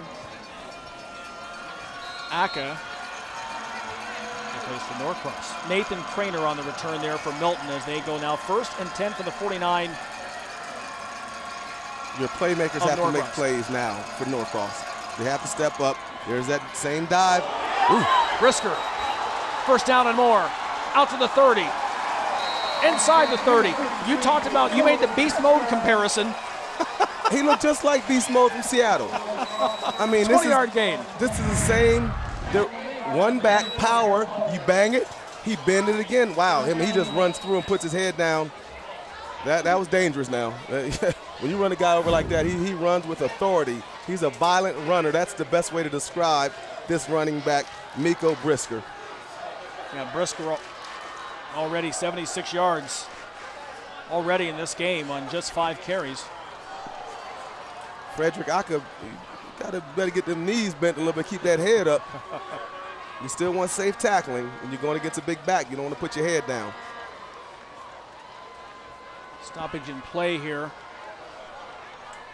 Referees, John, one of the players from Norcross is talking to the ref. They're trying to calm him down. Who's that? Well, that's Kithcart, Dorian Kithcart. Kithcart, yep. They might want to take him out to calm down a little bit. There you go. Coach Malouf talked to the young man. Keep your head in the game now. When things don't go to your way, you got to stay focused. There's Marcus Jackson, former Georgia Bulldog. Yeah, so you see he ain't messing with big Marcus, is he? That was good. Cathcart really fired up down there, and boy, taking him out of the lineup, he's been a big part of the defensive effort here that Norcross has been able to manage against these Eagles. So first down from inside the 30. Quick throw, complete. First down again for Milton. McLeod to Chris Franklin, the senior, and the Eagles are on the move again. Wow, look here. Great job here, guys. That pistol now has everybody in the box, meaning they have 7 guys trying to stop the run with Miko Brisker. Now that's opening up. They're playing a zone, playing off, so they won't get beat deep. McLeod again. This time they hand off to Brisker. Still on his feet. Gain of about 6. Brings up second down. And Chuck, to your point, as we move very quickly here, Coach DeCristofaro talked about, this offense and it moves so quickly. He said, hey, in the other games, we noticed early on by the fourth quarter, those guys are really, really sucking wind, just exhausted. Handoff again. This time they catch Brisker in the backfield. A lot of white shirts there. And you're right. It wears you out. It wears you out when you keep running this pistol dive here. They bang it. This time, excellent job stepping up by the Norcross defense. Gang tackle him. A host. Devin Goodbear, Jerome Pledger among the white shirts there to stop Brisker for once in this game. Third down and 5 now. Same pistol look.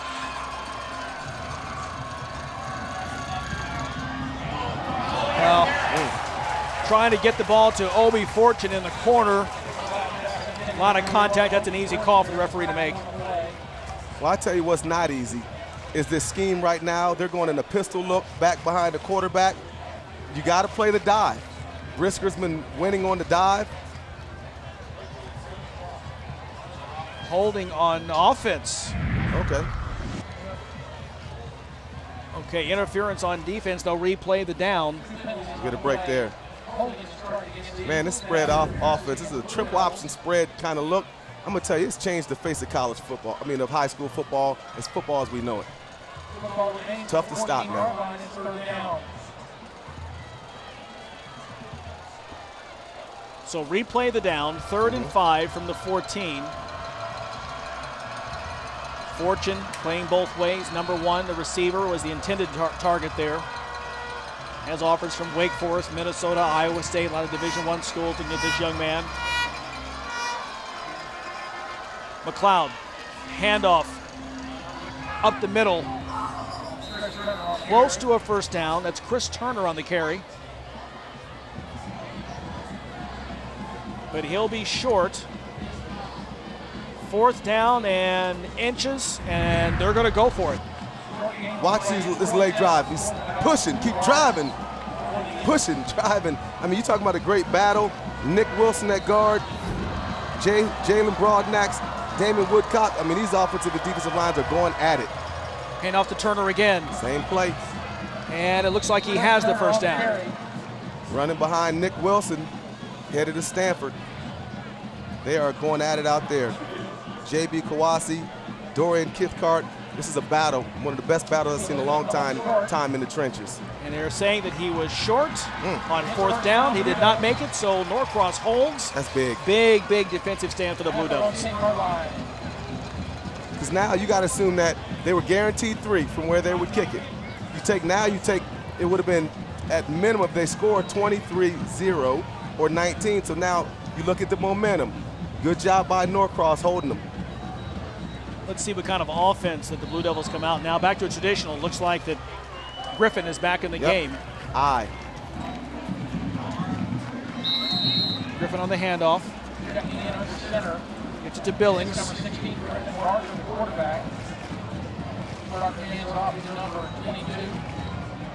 Good look there. Milton offense. Great battle by those big boys. You ain't lying. Big fellas. We're only about 30 minutes from the varsity. Them slaw dogs are good now. So 1 yard gain, 2nd and 9. Barker looking to throw. Has his man complete, but he slips down. That's Jared Simpkins. Short gain. 3rd down for Norcross. Larry, they're having some challenges with the snap right now. Kyle Jones, that snap there, great catch by Griffin Barker. That would have been another opportunity for Milton to create a turnover. Let's see if we get John Nelson on the side to keep an eye on that, see what's going on. Offensive line that side. Yeah, Noah Nutter, Leighton Weatherby. 3rd and 1. Short swing pass now to Billings. Great tackle right there. Out in the open. Good job by Lucas Nedza. Nezda, the senior, read this perfectly, Chuck. This is a swing pass, simple. They're expecting them to make a play. Great job right there by Nezda. Gets out there, and that's what he's supposed to do. Coach talked about playing with discipline, playing smart, something they haven't always done in the past. I'm just telling you, right now, Milton's pushing all the buttons. Yeah, Nezda, Coach DeCristofaro calls him the eraser, says he's the best tackler he's seen in his 33 years. That's impressive. Took 2 guys out of the game last week. The eraser. Bench is 300 pounds. The eraser. What a nick. Think about that now. That's it. You got to earn that nickname, the eraser. I like that. I like that. The eraser. So Milton calls a timeout. We'll keep it here as we talk about Nezda to get a good look at him. And you know, we talked about, again, trying to see what's going on down the field. Let's check in with John. All right, now that I have my homework assignment from Chuck, keeping an eye on quarterback center snap, was over on the Norcross sideline, and the offensive unit, before they came out for this particular drive, was trying to fire each other up and saying, okay, we've given them enough leeway. We were in rookie mode, and I'm guessing this is a Game Boy reference, so yeah, I just dated myself with that. We've gone rookie mode, now it's time to go to Hall of Fame mode. Coach Maloof was talking to Dorian Kithcart also, saying that whatever was going on in the pile, something else that Chuck is familiar with, it doesn't matter. I need you out there on the field to focus. What's going on out there doesn't matter right now. Just focus on the next play. Quick punch right there and fielded at midfield. Thank you, John. By number 19. That's why they pay you the big bucks, John. That insight. But we got to keep an eye on that because you can't lose your composure. You got it. That's part of being a young team in Norcross. We know that, you know. But Milton, they're not worried about the 2 state championships right now. They're trying to earn their right to say, guess what, we want to be a contender. Yeah, 33 yards there in the punt. And once again, it's Milton in great field position. 1st and 10 at midfield. And here they come again. Just the way they jump out. They run right onto the field. They don't even huddle. They go right to the line and get lined up. Empty backfield for McLeod on 1st down. Great grab there by Fortune, loses the ball. It's loose. Norcross thinks they have it, and they do. Is that one of the twins? Is that Frederick? That was 30. Look at it. That's Damian Williams there in recovery. Nice job. Great job putting your shoulder, body in it. Great tackle. Look at this. Helmet hits right on the ball. Hard to hold the ball when you get hit like that. Nice job. Momentum changer. Kendrick Grady forced the fumble. Williams recovers. Norcross now on 1st down. Out to Billings on the pass. He gets it close to midfield. Nice play on 1st down by the Blue Devils. Yeah, nice flare swing pass and a safe pass, playing smart. It's a good job right here getting the ball out of his hands. Nice job. I like what the quarterback, Griffin Barker, did that time. It's a safe throw. Let's just get some yards and let's start building up some more momentum. Blue Devils down 16-0, have gotten very little going on offense and obviously no points on the board. Trying to get some momentum here. 2nd down and 4. Barker, play blown dead. Let's see what the call is. Looks like it. Norcross called a timeout. We'll take a break as well with Milton in control in this one. 6:31 on the clock in the 2nd quarter. 2-time defending champion Blue Devils struggling right now, losing to Milton 16-0. Back here from Alpharetta in a moment. What is by moonlight an empty field is by the magic of electricity sacred ground. As the official energy provider of the GHSA, Georgia's electric membership cooperatives proudly support our student athletes. We are there, illuminating the glory moments fans just have to see. Capturing the hustle, elevating champions, sharing the win. Georgia's EMCs, empowering our youth, lighting the way. Today, companies in the aerospace, advanced manufacturing, and film industries need skilled workers, and the earning potential is high. Go Build Georgia can show you where the jobs are and what skills you need to get them. And the Technical College System of Georgia has fast, affordable training for these great-paying careers. Build your blueprint for success at GoBuildGeorgia.com and look to the Technical College System of Georgia to put your plan into action.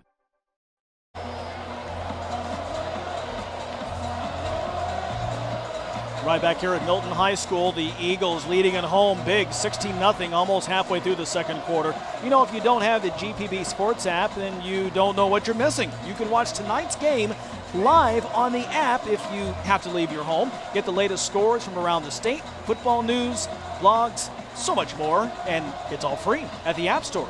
Download it today. If it's free, it's me. So you're saying you've got it, right? Man, I got too many apps on my phone. Oh, okay. Can't even hardly, battery goes down in about 5 minutes. I'm all, man, my son's a lot of time. My two boys to get on there, Dad, it only costs 99 cents. Yeah, right, son. Do the free ones. And I got a million apps on my phone. That's right. Boy, what a defense. Second week in a row that Milton has had a pick six. They had one last week, and if you just joined us, Cortez Sapp, the outstanding linebacker, a pick six to make it a 14-0 game. Barker on the keep for Norcross. He's into Milton territory and down, close to, and it appears to have a first down for the Blue Devils. Excellent job that time by Griffin Barker. I mean, you gotta keep turning it up. Good job running the ball. They ran an option to the left. He had the option to pitch it or it cuts up. Nice job, nice cut. We call that COD. You know what that stands for? Change of direction. There we go. Nice okay. job. Okay. Something new for you. You know, I like it. Add to your repertoire. Sure, I appreciate that. We'll change the direction. Steinhaus there on the stop. First down now. Barker run to center. Drops back. Looking for his receiver. It's caught. It's number 14, Jared Pinkney. First time we've called his number tonight. A big ex-receiver, 6'5", 228, the senior, Chuck. Yeah, big guy, goes down, finds a hole in this zone defense, and just they're making safe throws. I like what they're doing. I like what Norcross is doing. Griffin Barker, give them the safe throws. Let's not do any crossing routes. Let's just go do curls and let's do flare routes with our running backs. You're moving the ball. 7-yard gain right there. Second down and 3 now from the Eagles 40. Barker, the handoff. Read well. Outstanding defensive play by Marty Horan, the senior, for a big loss. And now third and very long for Norcross. All right, let's look at Horan right here. They end up, what they're trying to do is, okay, let it go, Steve.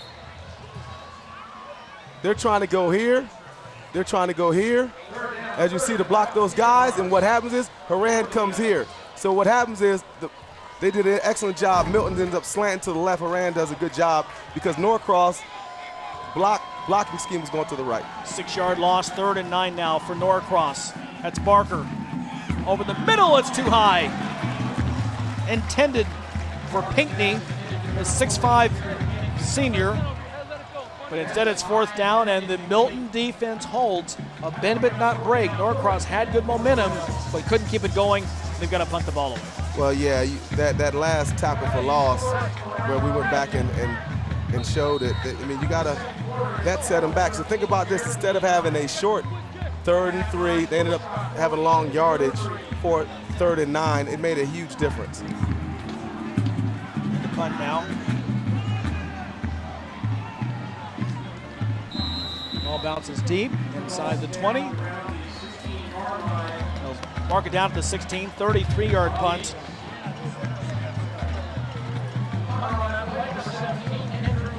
Kendra Wynn on the punt. Averages 38 yards per punt, 33 on that one. First down for Milton at their own 16-yard line, leading 16-0. We talked about these two teams haven't played since 1979. Norcross leads the all-time series 7-1. And what a statement win this could be if Milton can pull it off, as we are still a long way to go here before halftime.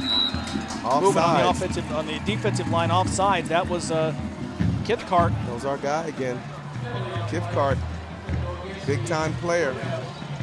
But you got to always make sure that you got to keep your composure. We talked about this offensive line for Milton.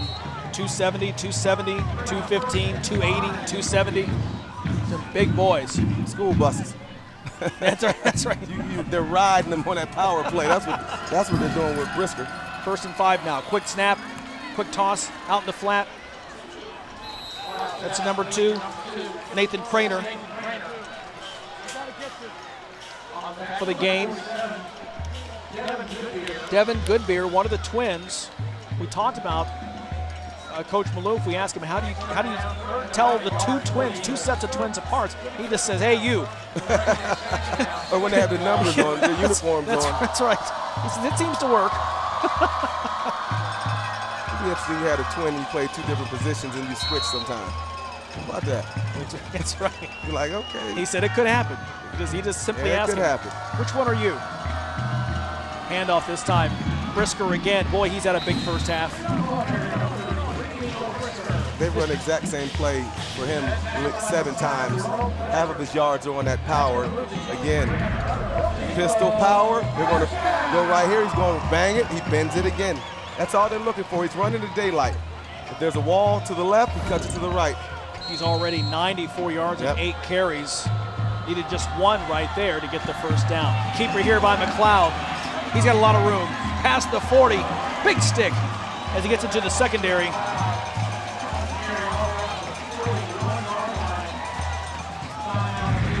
$13-yard gain. Big play right there. Jarrett Cole on the stop. Great job right here. Getting downfield. Nick Wilson, excellent, does a great job moving. He's a road grader, headed to Stanford. Again, that was another power play that's predicated off of blocking the nose guard. Excellent job there by Austin McLeod, and great design on the scheme, because that is going directly in the middle. That's the entire We've got an injury on the field. That's one of the officials actually was down on the field talking to the trainers there. Is he all right? That's Harris Patel. Here he is, look. Gets a block. Can't get out of his job. Oh, step. He got tripped. He might have pulled a hamstring going down. Well, he's smiling. That's a good thing. Yeah, he pulled a hammy, you know. Yeah, there we go. Let's just say it's a hammy. You just get to halftime. We're glad he's all right. Now we can laugh about it a little bit. Got to get out. I told you they got school buses. That's how they're blocking today from Milton. Nick Wilson, 3.8 GPA on all the leadership councils and does all kind of different things as a leader in the community. Be a great asset to Stanford. So 1st and 10 from the 41 now. McLeod, empty backfield, calls his own number again. Nowhere to go this time. Good job by Woodcock. Damon Woodcock, another big joker. Yeah. 6'1", 210. They got some size over there, but quarterback power, does a good job. He slants inside. Excellent job. I mean, I think Norcross is starting to see that they're running behind the center. They're running behind Tyler Perry and Nick Wilson. No gain right there. Run again. It's Brisker again, and why not? Chasing a 100-yard mark before halftime. He's got about 5 there, so he's getting close. As we're inside 3 minutes here to halftime, Brisker already a touchdown run to open the scoring in the first quarter. As Milton still pitching a shutout here. I was going to say it might sound like a broken record, but they don't even have records no more. Half the kids listening want to know what they are. Is that a broken iPod? Is that a broken iPod? Right up the middle, power play. 94 yards now. Milton 125 yards on the ground as a team. 3rd and 4. Handoff again. Who else? Brisker. This time he stopped. Pledger is there. Woodcock is there. Brings up 4th down. Might have gotten a yard, but it'll force Milton to punt. And I think that's part of strategy. Keep banging them. The clock's on your side. I think Coach DeCristofaro is comfortable going into halftime 16-0. And if you're Norcross, you got to come out and take some chances here and put the ball in there with the playmakers that they had.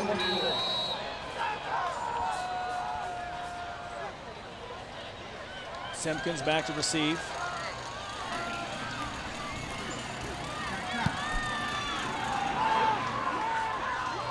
Good punt.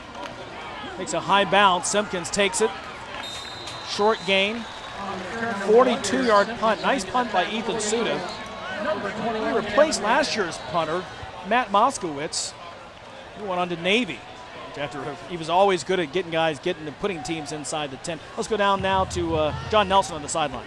Okay, I've officially completed my homework assignment. When it comes to quarterback and center snaps, when the quarterback lines up behind the center versus a shotgun situation, you're talking about a 30-degree difference in the exit of the football. It's more of a 45-degree exit on a snap out of the shotgun where it's straight up. And it's all muscle memory with the center trying to figure out what direction he's going. Thanks, John. New quarterback now, Jacob Gassert's in the game for Norcross. It's nothing going, so he keeps it on a run and gets good yardage out past the 20. His clock continues to run now toward the 1-minute mark. There's nothing here. Smart play here. Nothing downfield. Run it, live to fight again. Blue Devils going to their number 2 quarterback. Both he and Barker do take first-team snaps in practice. Barker getting the starting and Gassert getting his first action here. 9-yard gain. 2nd and 1 from the 22. And a big stick right there. Nice defensive play by Ryan Wilson, the junior linebacker for the Eagles. He's a player too, Ryan Wilson. How big was that? Just listen to this hit. Just take a listen.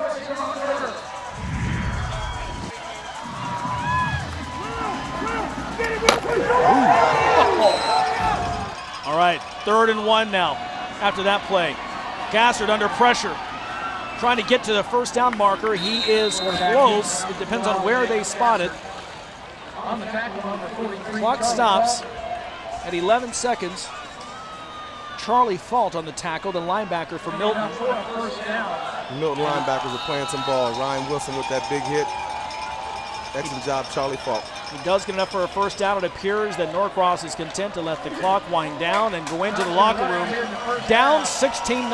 What a dominant 24 minutes it has been by the home field Milton Eagles. They've scored on offense, on defense. They got a safety as well, and they have given this Norcross offense very little to work with. That big front four, and led by that man on offense, Mikkel Brisker, almost 100 yards. He's at 100 yards, 101 officially on 10 carries here in the first half. Let's go down now to John Nelson. Thank you very much, Larry. Okay, Coach. Score on special. You got score on defense with a safety. You got a defensive return. You got an offense. Everything went right except probably for the turnovers for you. Well, the 2 times we had the ball down here after the safety, we needed to get a score on 4th and 2 and didn't get the first down. That's what worries me. We got to keep playing like we've been playing now. We got to limit their opportunities on offense and enhance ours a little bit. And working dime defensively, working the 6 DBs, keeping everything in front of you also key. We got to. The Pinckney kid's just too big to let run behind somebody. He'll out-jump all our kids if you stack them on top of each other. Thanks, Coach. Thank you. Appreciate it. Halftime starts right now, Mark Harmon. It's all yours. All right, thanks, John. Coming up at the half, we'll hear from both marching bands. Plus, we'll have scores from around the state, including that big one, Buford and McEachern. And we're going to put the principals to the test in our favorite game, Are You Smarter Than Your Students? Grace Olson is going to check in with some very proud parents of one of these students. And we're going to check in with what you're talking about online. That's all coming up on the GPB Halftime Show. Georgia cotton farmers want you to know cotton is grown in 91 Georgia counties on over 1 million acres. Cotton makes a $2.5 billion economic impact and accounts for over 15,000 jobs in Georgia. Cotton's innovative production has lowered water use per pound of cotton by 75% since 1980. One bale of cotton can make 215 pairs of denim jeans or 700 towels. Cotton is a natural choice for Georgia. This little light of mine, I'm gonna let it shine. This little light of mine, I'm gonna let it shine. This little light of mine, I'm gonna let it shine.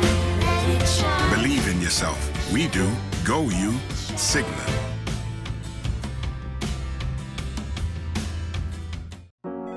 This moment, getting here took 3 years of sleepless nights and postponed vacations. Your dad said play it safe. Your husband kept the faith. But franchising is why you partnered with Regions in the first place. We share your vision for moving forward. And at moments like this, Hi, Steve. that makes all the difference. Is your business at a turning point? Regions. This is 88.5 FM, Atlanta's news source for your news and information. Good morning. Let's start the conversation. What's on your mind, Atlanta? We want to hear from you. The news and information you've been looking for is here on 88.5. From Peachtree City to Piedmont Park, from Norcross to Decatur, GPB Atlanta is the source for stories from your community. All news, all information, all day. These are my classmates. In 9th grade, there were 100 of us. That's me. Only 56 of us graduated high school. And only 37 of us decided to continue our schooling at 2- and 4-year colleges. Can you believe out of 37, only 9 finished? Guys, we can do better than that. Let's complete the picture. Football Fridays in Georgia is live every Friday on GPB during football season, and you never know who you're going to run into. Sometimes it's a very famous comedian who thinks you might be a redneck. I've interviewed Jeff Foxworthy before, but this was one of those rare times when I got to interview him as a dad. His daughter was homecoming queen. I'm thrilled for her tonight. This is her night. And I also got to tell everyone what Jeff's middle name is. I cannot wait for this season of Football Fridays. Go online and let us know some of your favorite moments.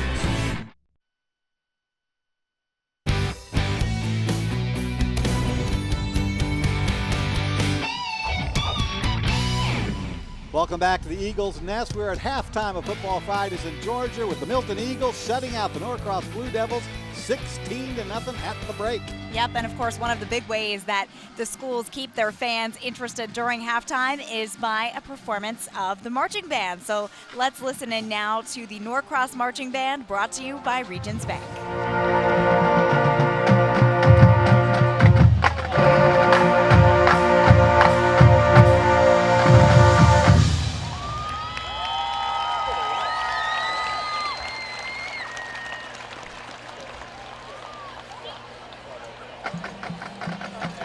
The Norcross Marching Band is directed by Lee Newman, with the Associate Director of Bands being Jesse Matthews. The theme of tonight's show is Beyond, and it is featuring music from all kinds of cool space-themed things. And let's listen in.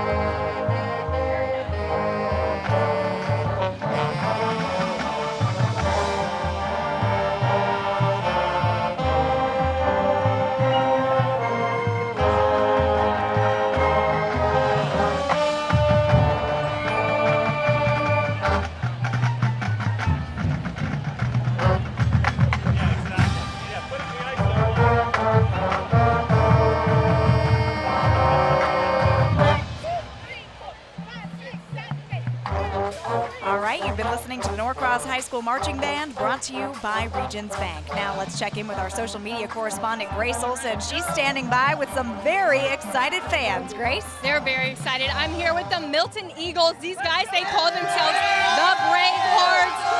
Hey guys, 16-0. Did you expect a score like this? You know, I did. We got some of the best players in the league, some of the best coaches, and the best student section in the whole wide world. I love it.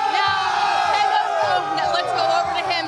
These guys, the guys on the field, aren't the only ones putting in the sweat and the work. They were doing push-ups on a lifted board on the track.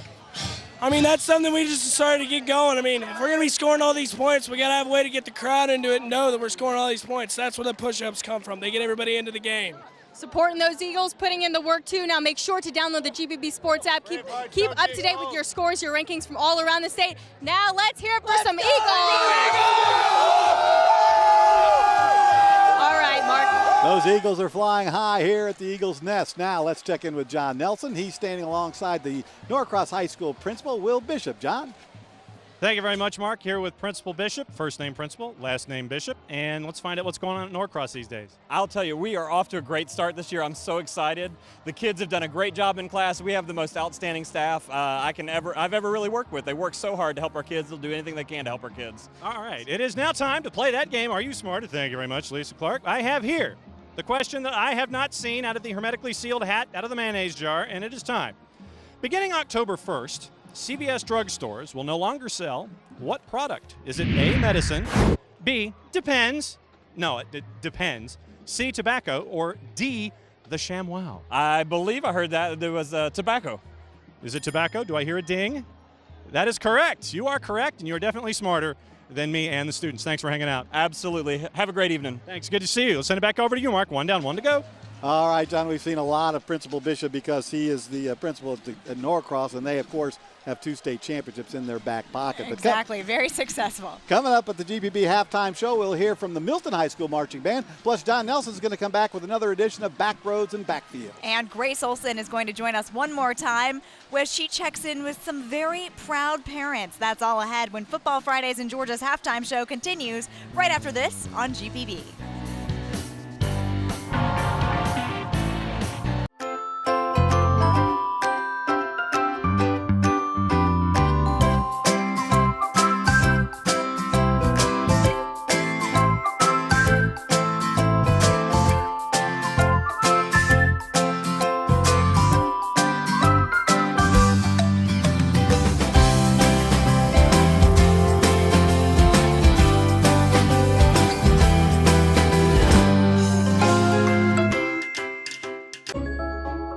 At the heart of our community are the businesses that don't skip a beat.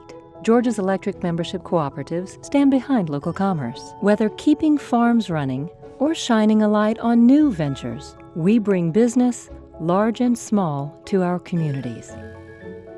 Creating jobs, driving development, supporting dreams. Georgia's EMCs, powering our businesses, lighting the way. This little light of mine, I'm gonna let it shine. This little light of mine, I'm gonna let it shine. This little light of mine, I'm gonna let it shine. Let it shine. Believe in yourself. We do. Go you. Cigna.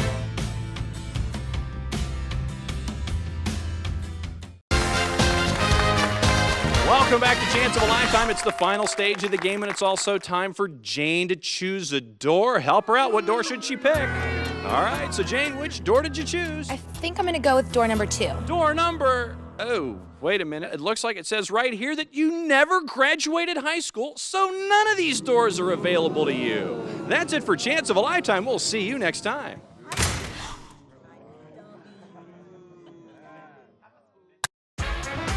This week on Georgia Traveler, we're all about strides and stallions. What kind of wildlife can we see out here? We see lots of birds. Oh yeah, a pelican passed by. Howdy, partner. Cowboy. Welcome to paradise. I hope this horse is enjoying this. Hang line drive left field. Not gonna try that again. Never seen anything like that. From the mountains to the coast on the next Georgia Traveler. Sunday at 7 on GPB. Welcome back to Football Fridays in Georgia's halftime show. We are live at Milton High School, live at the Eagles Nest, live where the Eagles are hosting the Norcross Blue Devils and leading this one 16-0 at the halftime break. And we're going to have scores from around the state for you in just a moment. But first, we'd like to check in with the band of Milton. They are taking the field right now as we speak. So while they do that, we're going to give you a little bit more information about this band. They are very accomplished. They take a look right now. You can see they are led by Christopher Schumack, and their show theme tonight is On Cloud 9. They're going to have some great music for us coming up in just The band a is moment, pleased to and here they go. perform George Gershwin's Rhapsody in Blue, the first segment of their 2014 competition production entitled On Cloud 9, featuring clarinet soloist Bo Quintana and trumpet soloist Andrew Michael. Drum majors, is your band ready?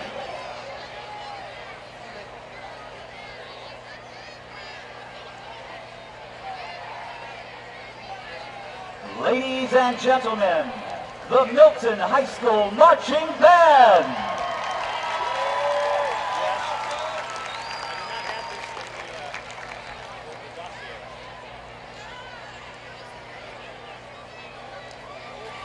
Hey, Gracie.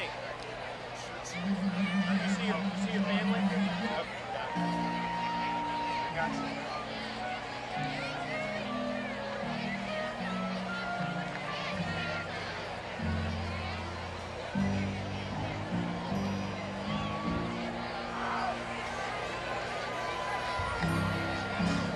Mr. Tesh, if you would. Absolutely. Assume the position. I don't assume any positions. I hold the stick. There you go. Wow. Hey, go ahead, Dylan. Hey, come on to that.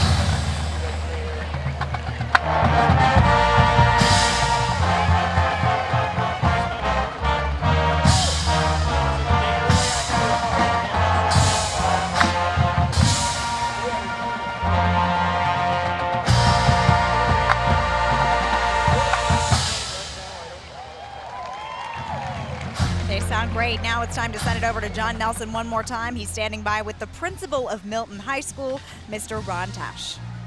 Thank you very much, Claire. Time to check in with first name principal, last name Tesh. What's going on in Milton these days? A lot. You look out there in the stands and you see about 1,000 kids wearing red. They are just hyped for this game. A lot of good things.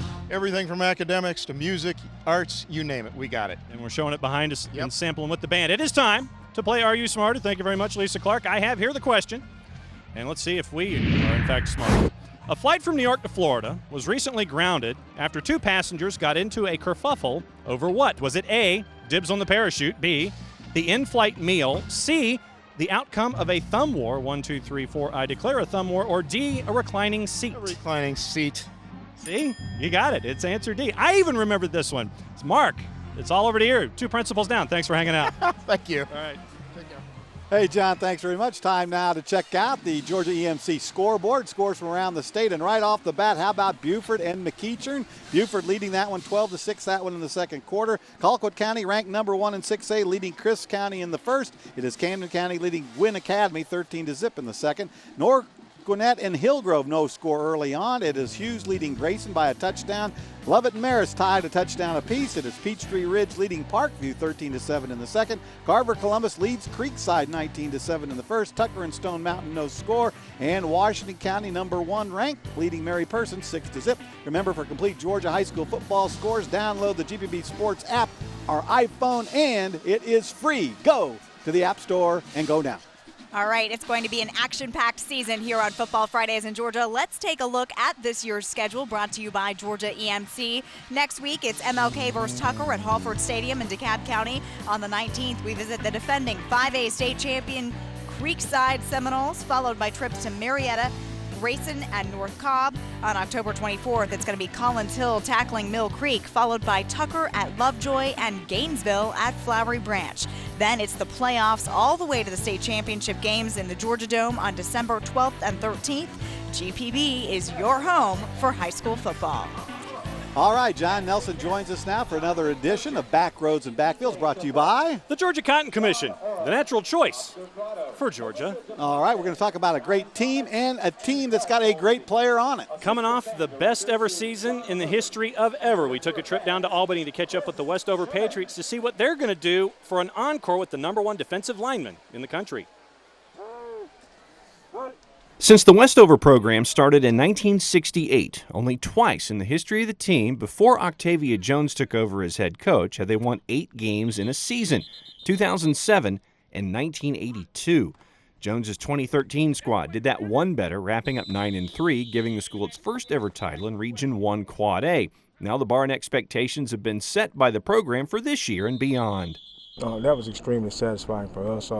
We told the seniors the year before last, when they won 8 games, that they had set the standard high, and we wanted the next class to set the bar even higher. So to win 9 games was extremely gratifying for us. But this year's group want to take it to 10 and even further. Plain and simple, that means state championship. We have to keep working, get on better leadership and discipline. We can get there. And the challenge has now been given. It lets people know that these guys over here have been working extremely hard. For so many years they had been told that they couldn't win in football here at Westover. But I think the last 2 years we kind of showed people that there's enough talent here for someone to come in and be successful. The community has bought in, and it's huge for them to be experiencing this success right now. Now that all-country defensive lineman Trenton Thompson is committed to spend his college time in Athens, he can focus on what he thinks he and his team need to fix for their senior season.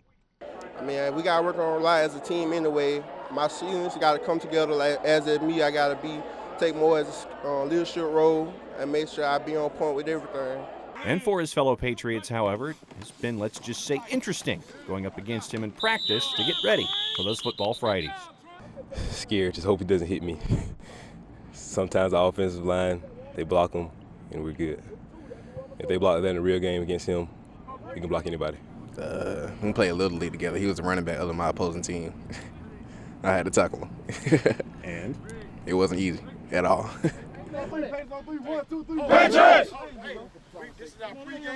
So it's great to see programs like Westover come up and make these impacts that they are in South and South Central Georgia. And Mark, we're going to keep an eye on the Patriots just to see how Trenton Thompson impacts everything down in South Georgia for his senior year. All right, Backroads and Backfields brought to you by the Georgia Cotton Commission. The natural choice for Georgia.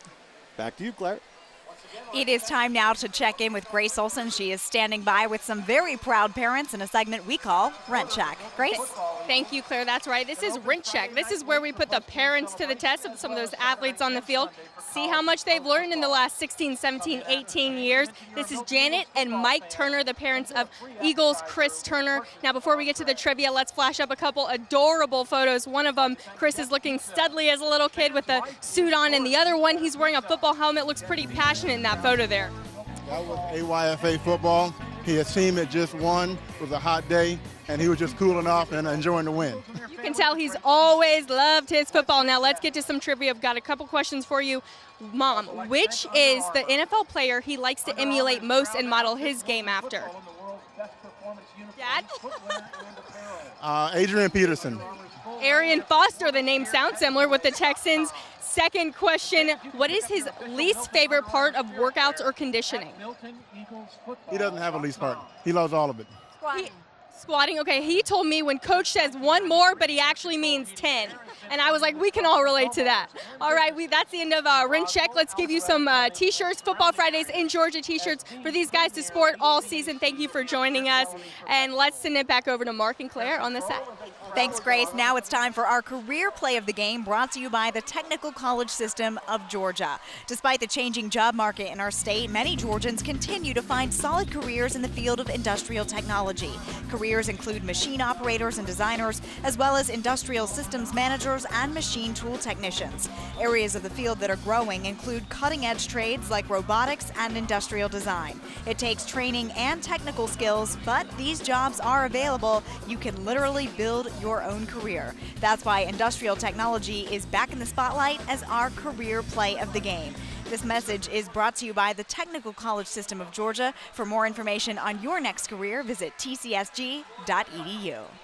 All right, you ready for some football? I think so, and I think Norcross better be ready for some football too. Keith Maloof has talked to those guys, I think. I'm glad I was not in that locker room. All right, we're back with the second half right after this timeout. Hang right here with us on the great GPB.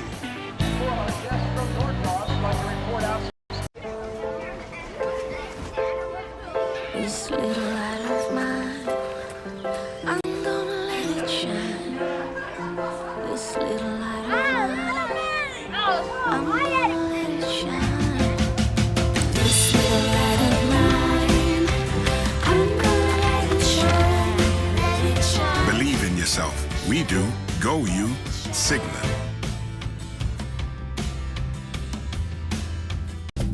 Nothing prepares you better for a great career than the technical college system of Georgia. TCSG colleges produce graduates with the knowledge and training today's top employers are looking for. With campuses across Georgia, state-of-the-art facilities, and outstanding instructors with real-world experience, it's the kind of affordable college education that will fast-track you into a rewarding career.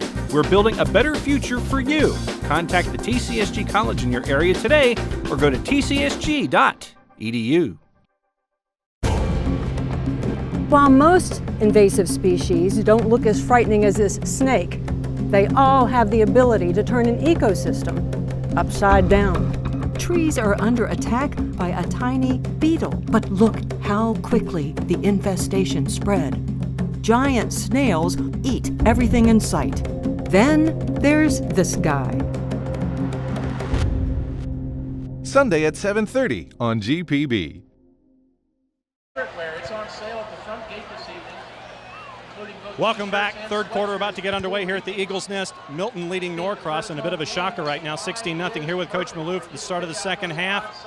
And what was that talk like? I know that the kids are young coming into the game, but what was the talk like? You know, it's just we got to grow up. You know, we're going to be in situations like this. We play in a tough league, and Milton's a great football team. They got a lot of kids back from 2-3 year playoff teams, and Coach has done a great job with them, and they're getting after it, and our guys are, you know, in a little bit of a shock, which is okay. They're young, they're inexperienced, and we just got to pick it up and play our type ball. Defensively, you know, we're playing pretty good. Other than a few drives here and there, you know, we give them a touchdown and then we give them 2 points. So defensively, we're right in this thing. It's offensively, we got to get some things going, and we can. All right, good luck in the second half. Thank you. All right, let's send it upstairs to the Smiths for first half highlights and more stuff. I think that's an official term. There you go. Yeah, thanks, Sean. Well, Coach, as we expected, there's no question. He says, hey, they're right in this game, but offensively they've got to get something going. First half highlights right now here on GPB from Milton High School, and it's been all the home Eagles. Nick O'Brisker, the big run to get the scoring going. And he's been rumbling, stumbling, and running through guys and making some huge plays. Same play again here. He's run this play over and over and over. It's a pistol power play that's run by a lot of college teams. Auburn, they've kind of made that famous. 101 yards and 10 carries for him. And then Cortez Sapp, one of the top linebackers in the country, shows you his great athleticism here on the pick six. Second week in a row, the Eagles have scored a touchdown on an interception. And we talked about this here, the snaps, and just making, it's the team that makes the fewest mistakes will win. Right now, Milton's making the fewer mistakes, and that's the challenge right now for Norcross to pick their game up. And look at that, Milton 166 yards on offense. Even though Norcross has had the ball almost 14 minutes, the penalties also, again, 2 turnovers. You see there, you mentioned it's right, only 3 first downs, 4 penalties for 30 yards for Norcross. A lot to correct right now as we take a look. Hello, here we are in the booth. there's it. You want to tell us straight it? Can you go back up? That's me. Wait. Wait, it moved. Where am I? Go. There you go. Here I am, right here. You're right here. Actually, we're right here. Oh, I'm actually right here. I'm somewhere over there. I'm the good-looking guy standing next to the other guy. We'll wave to you. There I'm the good-looking one. That's right. 16-0. We get back to reality. Norcross down, and they have the kick to start off the second half right now. Milton trying to keep it going. On the return, nice run. That's Craner, Nathan Craner on the return. He gets it past the 20, and that's where the Eagle will start here in the second half. As you saw the numbers there, 19-yard return by Craner. It was, look, if you're just joining us, as we just illustrated a moment ago with those numbers, this has been a very lopsided game the first 24 minutes. We talked about Nico Brisker, 101 yards already. McLeod, the quarterback, 3 of 7, 38 yards passing. Obi Fortune, two-way star, a couple of catches for 34 yards. And Austin McLeod brings him up to get things started here for the Milton Eagles. Handoff, nice spin move there. Brisker picks up where he left off. Still going, and the crowd loves the effort here as he works it out close to a first down. It's time for us to say this guy is the next beast mode. Excellent job. He gives him a spin move, and that's a real advanced move when you're in high school. I'm just telling you, but this is what I like right here. He's fighting, he's scrapping. You look at those legs driving. He's balling. He's having a great day. And Brisker again, it looks like, on 2nd down and 1. Tough tackle there, looked like Pledger. Jermone Pledger, one of the top tackles on the team, 18 tackles on the season coming into this one. Look, his face mask is coming off. It's coming off right now. Look, he is running so hard, his face mask is getting ripped off. First down for Milton. 33-yard line. McLeod keeps it himself. Big gain for Austin McLeod. He's out close to another first down for the Milton Eagles.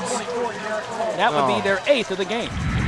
Quarterback draw with a power look again, right behind Nick Wilson, headed to Stanford. Excellent job. Look at this, he runs. Look at this block by Wilson, 51. That's why Stanford loves him. Devontae Goodbear on the tackle, the 5'8 senior for Norcross. Eagles on the move. Taking a shot. Going down deep, and he's got it. That's Obi Fortune still on his feet for the touchdown. 55-yard play, McLeod to Fortune, and Milton piles it on their opening drive of the second half. Now let me tell you what happened here.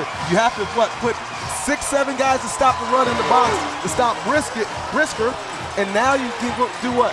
Take a shot. Take a shot. And I saw that coming. Excellent call. Touchdown. What a throw by McLeod. Excellent catch. Nice play as we get ready for the extra point right now. Ethan Suda is on for that.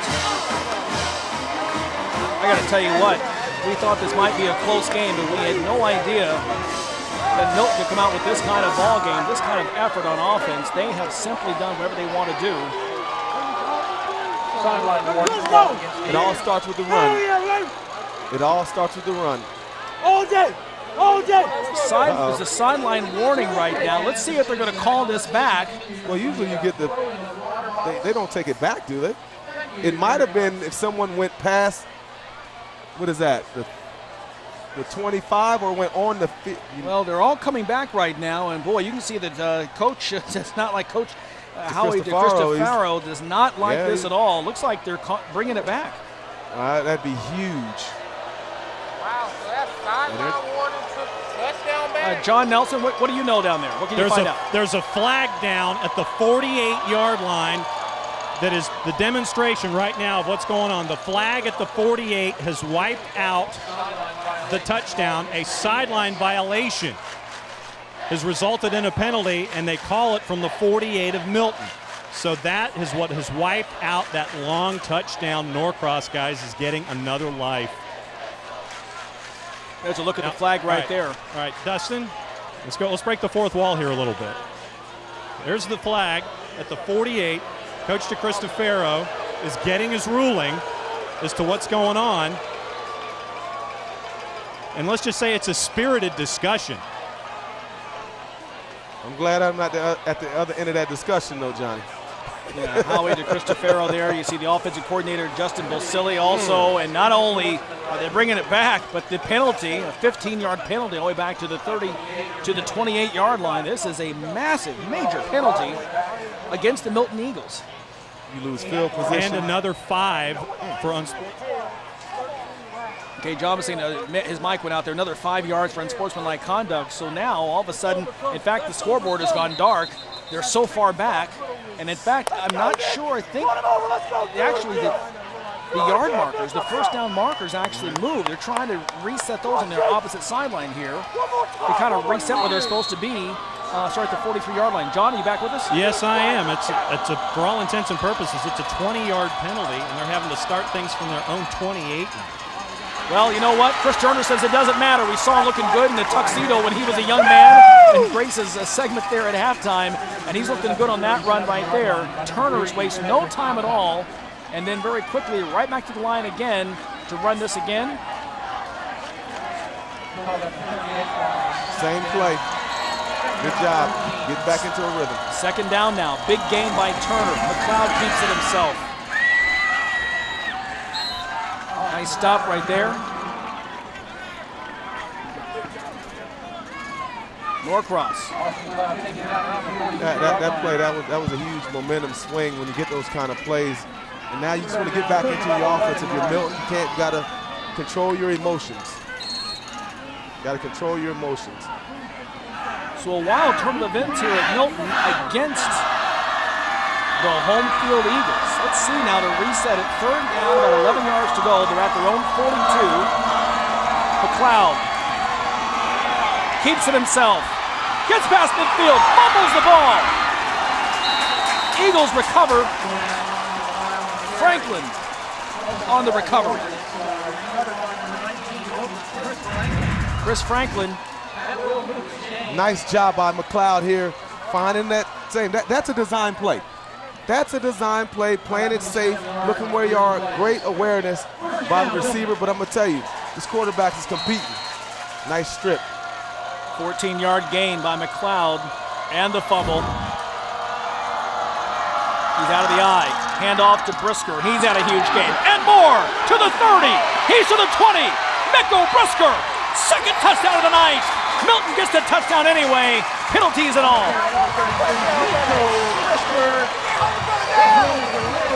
In fact, you see on his helmet, he's wearing number 76. That's an offensive lineman's helmet. You gotta wonder what happened. I told you our young beast mode ran out of his face mask. You called it. Pistol power again. We want to bang it or we want to do what? Bend it. That's right. Bang it or bend it. Nick Wilson, I'm going to tell you, when you look at this replay, another great job by the kid headed to Stanford, offensive guard. Smash mouth football here today by Milton. 42-yard gain, sorry Chuck, 42-yard gain of the touchdown by Miko Brisker. Suda on for the extra point, and that's good. And the 23-0 lead for Milton. We talked this week with Howie DeCristofaro, the 4th-year coach of Milton, as we look at the TCSG replay, and he talked about we run a run right at you kind of offense, and they've done that all night long, Chuck. And he said they would run spread, they want to set up play action pass. They all work together. They're like brother and sister. They work together. Here it is, downhill, boom. Great block again by all above the entire front. Remember, what's one of the things we talked about today, Larry, John, we talked about the experience factor on the offensive line. This Milton offensive line, everything we talked about early in the game has shown up. And I mean, there's nothing else you can say about the offensive line in the running. And there he is, the TCSG replay. Miko Brisker, the senior, 154 yards now on 13 carries. That drives 77 yards in 7 plays. And again, 2 penalties on the same play for 20 yards. The sideline infraction, and then the unsportsmanlike conduct after that put them all the way back to their own 28. They rebound from that and still take it all the way back down. That wiped out the Fortune touchdown, but Brisker says, I got your back, no problem.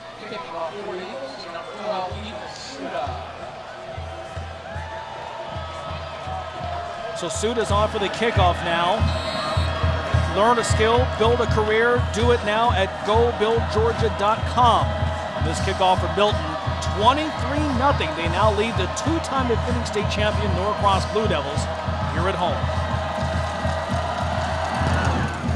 When Milton, a change of fortune, they still got a touchdown despite that. Long kick by Suda. That's a touchback in the Norcross. Will now try to regroup on their own 20-yard line. Chuck, at this point, what do you do? At the end of the first half, they brought in the other quarterback. You're 1 for 6. Gassett. Yeah, right now Norcross offense at halftime in the first 2 quarters was 1 for 6 on 3rd downs. Number one, that's not indicative of where they are. They were under 40 yards rushing. I think 56 yards at the half total offense. You can't win like that, but now you're behind. You still want to stay in your offense here. Still 3rd quarter, running. Not that way. He bobbles the ball that time. And a flag at the end of the play. A couple of flags. We'll see what happened there. Yeah, Delvin Wilkins made the tackle and lost his helmet at the same time. He's coming off. A couple of players with helmet problems now for the Eagles.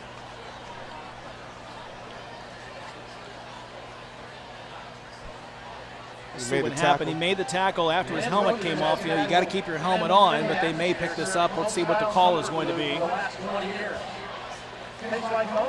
He's been trained when that helmet comes off to still go get him. But that's the challenge in the new era. You got to turn it down a little bit. Yeah, the call is against Milton. Let's take one more look at it here, Chuck. Well, you get a toss right here to Billings. He bobbles it. That's what starts to happen. You got to keep your eyes on the ball. That's interesting right here. I like the effort. His helmet got knocked off. Well, I guarantee you, he didn't take it off intentionally. Yeah, look. He He's a smart kid. That's not going to happen. Nathaniel Thomas does a good job. He knocks it off. He didn't ask. He didn't take it off. He wasn't celebrating. They got knocked off. That's right. Come on. How do you call a penalty on that? I like the kid's effort. So first down a result after the end of the play and the penalty. Parker back in the game. He keeps it. Spins out away from pressure. Up high.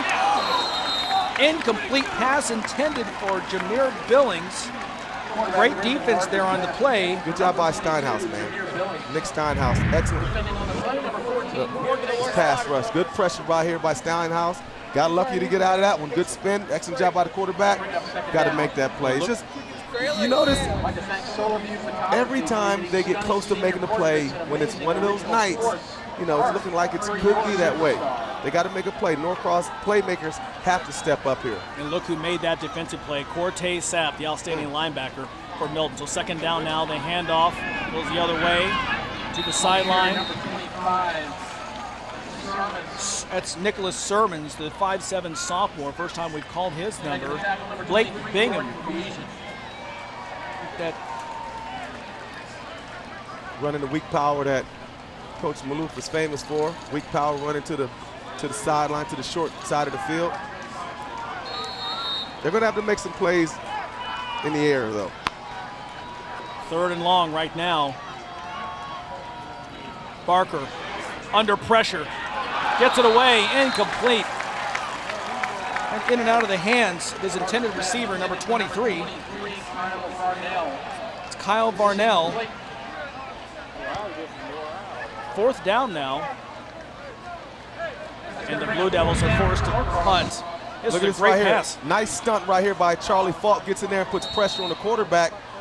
Should have made that play, but again, when the breaks aren't going your way. And they're not, even when they thought they were with the penalties.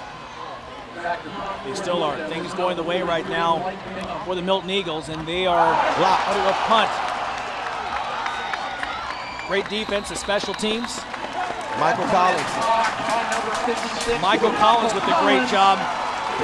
Special teams, you know who's really happy about this is Joe Allison, the special teams coach, cousin of Davey Allison, the Allison family. One more look at this. What his right unit up the did. middle. Comes right up the middle, blocks it. John, what have you got? When you talk about special teams and special teams coordinators, Joe Allison is the answer to a trivia question, the first ever winner of the Lou Groza Award, and he did it when Memphis was Memphis State University. Now that he's been doing special teams, first cousin of Davey Allison, godfather to Davey's daughter Krista, active in the pit crew when it came to Davey's racing. And when he won, what he would always say after Davey died, and he was still part of college football, he would always put his helmet on and pray to Davey that he would be as strong as Davey was on the track that he could be on the field. So having Joe Allison answer to a trivia question and a great source for special teams for Milton these days. Yeah, outstanding young man. Thanks, John. We talked to him before the game, and he said, ironically, he had an appendicitis the day that he won the Groza Award.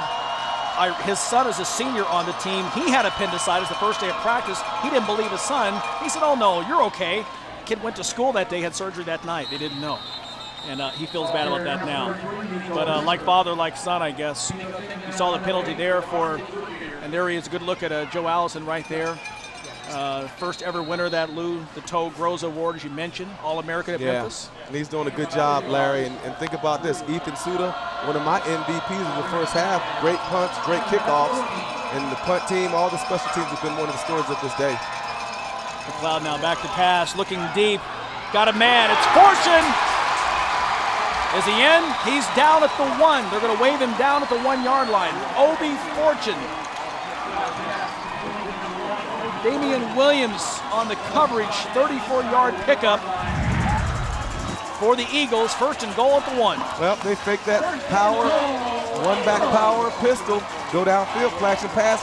When you can't stop the run, it's always going to open up play-action pass. And Milton now knocking on the door of a 30-0 game. McLeod first and goal. To Brisker, and he stopped. Pledger was there, number 5. Excellent job filling that hole by Pledger. Nice step up.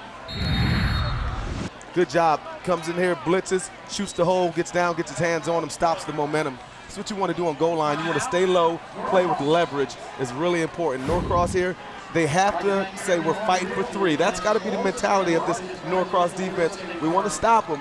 7's a lot different. 30 outside of 26. You got to fight for 3 and hope for a turnover. Yeah, timeout here in the field right now, as you can see. Coach Keith Maloof, 19th year. We've mentioned back-to-back championships. You mentioned losing 62 seniors. And by the way, he wonders how long could he keep this going. They've got a freshman class. He says his freshman offensive linemen are bigger than his varsity offensive linemen. They've got a lot of talent in the Pike. And this is his 4th year. It's funny how he talked about changing the mindset. And the first thing he talked about was changing how we work out. He talked about the Red Dawn program coming early in the morning at 6 o'clock all summer. Said the players made a commitment. It's changed the way they play. Really important, really interesting. In fact, you know, Coach Howie DeCristofaro talking about, hey, we see what Norcross has done and Keith Maloof has done over there. We'd like to do that. We want to be on that end. Right. And part of that is having a quarterback that can also make the plays. And, I mean, give a lot of credit to Austin McLeod. Last year he steps in, to play 13 games somewhere there. He got bigger. He improved. He started playing with more confidence. And now you see him out here making big-time plays at a big-time moment. Well, McLeod has just been outstanding for them as a game manager, pushing all the right buttons for this Eagles offense. 4 of 8 for 72 yards. Of course, Brisker's not in the game right now in the second down play. 153 yards on 15 carries, although he lost them there on first down. This time it's Chris Turner in the game. And a good surge by the Norcross defensive front to keep him out of the end zone. That Dorian Cathcart, he is showing up today. He is showing up. Presses, good job pressing the center. Excellent job by Dorian Cathcart. He's a load down there. Time right now for the Blue Devils to answer the call. This is a group that, look, didn't start last year, but practice against a lot of Division I talent. What a stick right there by number 9, the defensive end. Woo! That hurt him up here. That Woodcock. Damon Woodcock denying McLeod and forcing fourth down. Does a good job contain. That's what you want. Sticks his foot in the ground. Ooh, nice strike.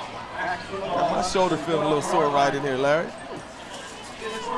That was a big lick. This is a big kick right here. They want to try to erase this 3 points off the board. Still got to score 3 touchdowns. Field goal to get back in it. Big play here. Suda in for the try, 29-yard attempt. And it's good. Timeout here in the field, and we'll take a break as well. It has been all Milton Eagles. They hold on and get the field goal. No touchdown, but they are in command.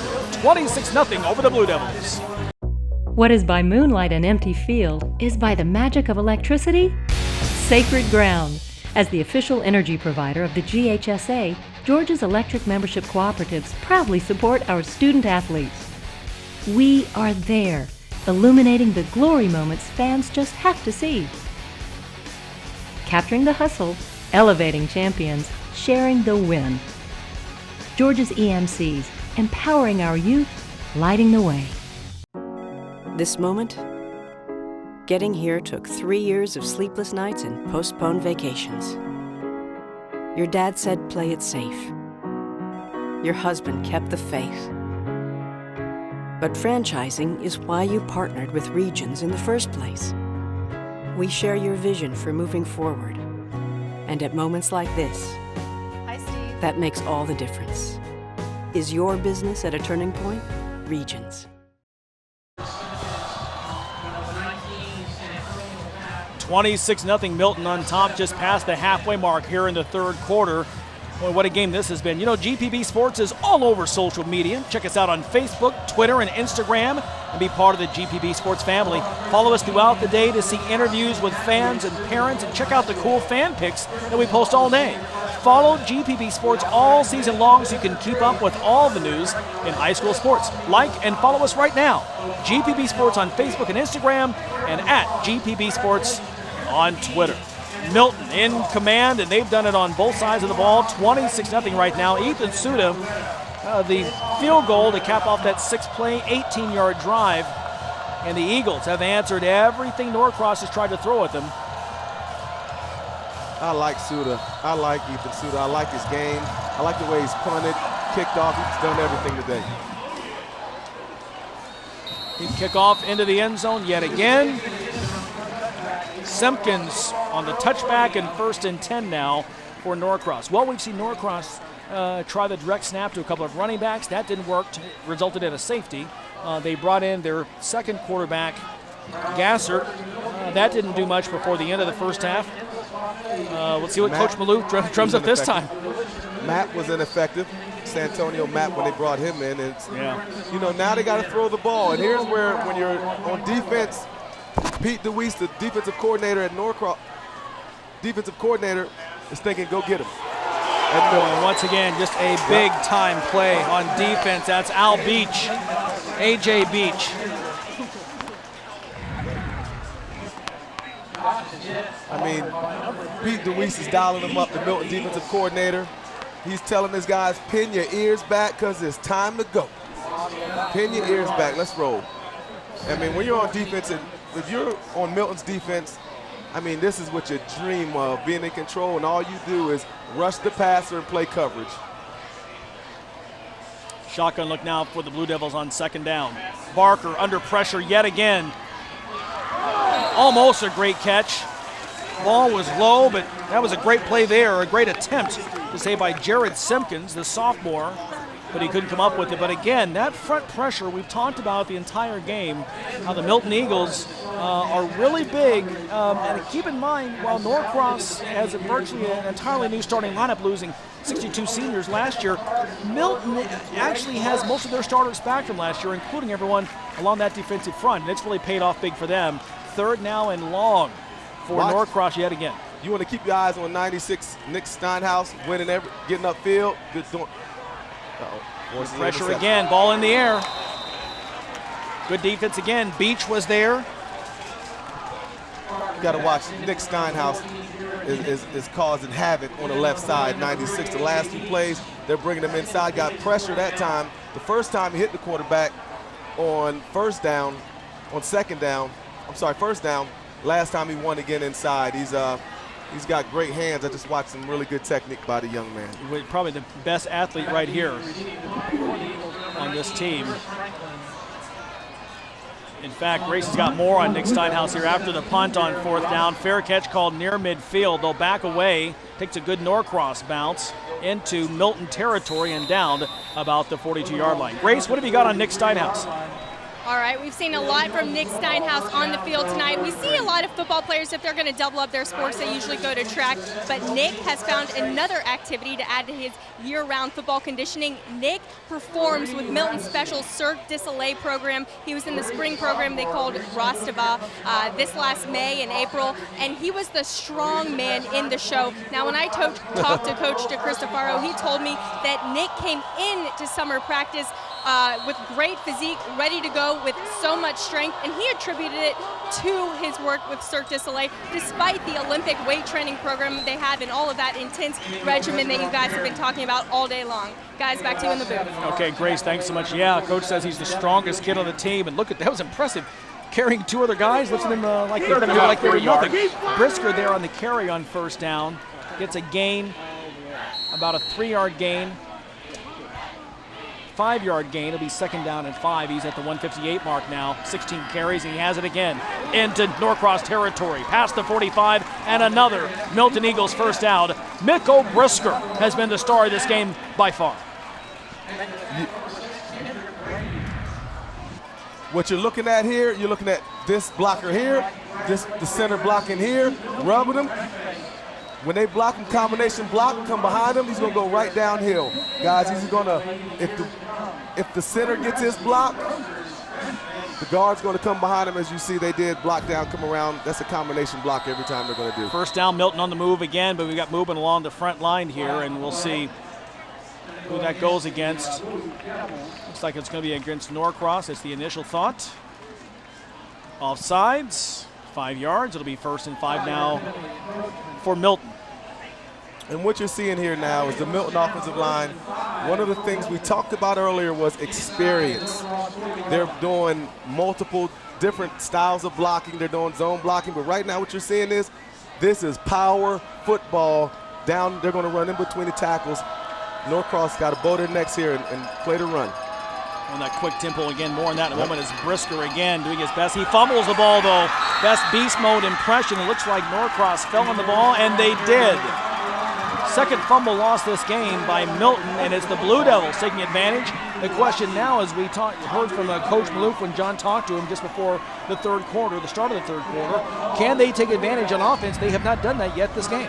Well, good job. Same play. They're still running. Good job there. You see they tackle them, get their hands on them. Good job by Goodbeer. Hustling, scrapping, doing a good job to get on the ball. Woodcock there forcing the fumble, and so Norcross takes over on its own 39. Very little offense now for the Blue Devils. They have to get something going at the 3:43 mark here in the third quarter. And again, down 26-0. And you got to stop the run. If you're Milton, I might not throw another pass. I'm running the clock out. Just keep running. They got to make some plays here with the quarterback's arm here. Jacob Gassert in at quarterback now for Norcross. Out of the shotgun, he drops back, looking long. He's got a receiver. Oh, and he overthrew him, trying to get it to the sophomore speedster, Jared Simpkins. That was a great call. The defense got confused, and the defensive backfield lost their assignments. That could have been 6 if they could have connected, but instead it's second down for Norcross. Well, you got, and he has some pressure coming on him late. Makes a pretty good throw. You got to make this play wide open. Got to make that play. Some confusion there. Beach looking to the sideline later to his defensive coordinator, trying to figure out exactly if that was his man or not. Some confusion. Milton escapes. Second down and 10 now for the Blue Devils. Quick throw left side by Gassert. It's complete. Still on his feet.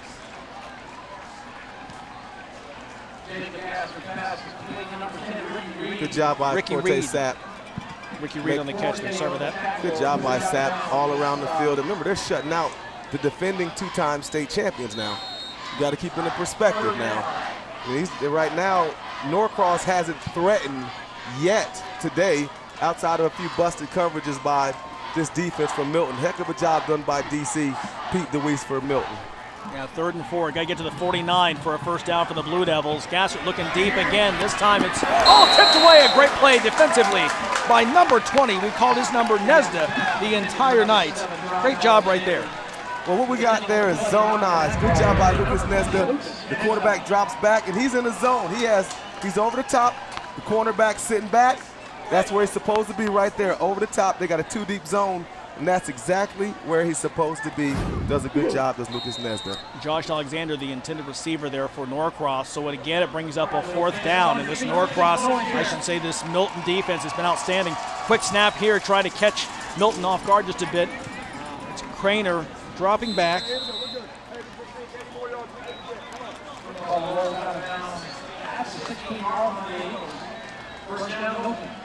So Milton right now takes over, but you look at Norcross and what they've done after the 40-yard punt. Again, this is one of the top programs in the state. Back-to-back state titles. They went to 15-0 2 years ago to win the 6A title. 5 region titles since 1991. In the playoffs 7 of the last 8 years, and again 5 playoff appearances in the 50 years before that. So what a great run this has been here lately. And of course here, as you can see, the last 10 years, they've been simply outstanding, but they are getting it handed to them right here. First down, they go right back up the middle as you would expect. Again, that right at you running offense, as Coach Howley was talking about. Turner this time on the carry brings up second down. You know, and Coach Maloof, he's done a great job. And think about this. 2 in a row, you got 60 freshmen, you lose 62 seniors, and the things he's already accomplished this year coming to this game, it's a young team still. Well, but give Milton a lot of credit. The best team on game day usually wins. Second down now. That's Craner now. Craner, if he can get a block, he can get open. He did not. Nathan Craner. A nice tackle by Ferdinand Ackerman. That was a good job. Good job getting off the block, still competing. That's what I like to see. No matter what the score is, you still want to compete. He does a good job. Gets his hands on the receiver. As I can see the wide. He comes off the block, makes a good job, does a good job, makes a solid tackle. Good job by Hackman. A big play here for the Norcross defense to get the ball back. They've done nothing on offense tonight. Third down, right back up the middle, and they are not going to make enough to the first down. Brisker stopped. That's a rare occasion tonight. Fourth down, and Milton will have to punt it away. But running that power, that pistol power up the middle is not a new occurrence. And, you know, I mean, give them credit. They're running the ball. That's exactly what Coach DeCristofaro said they were going to do. They're going to run the ball. They're going to get after it. They will keep powering, pounding, play action passing. And it doesn't surprise me, but it does surprise me a little bit to see this offensive line completely dominate so far on the run versus Norcross. Fourth down and 1. Suda with the punt. That's Simpkins back to receive, but it's a short punt. It looked like it might have hit off a Milton player. Smart move right there to knock that ball out of bounds. 27-yard punt.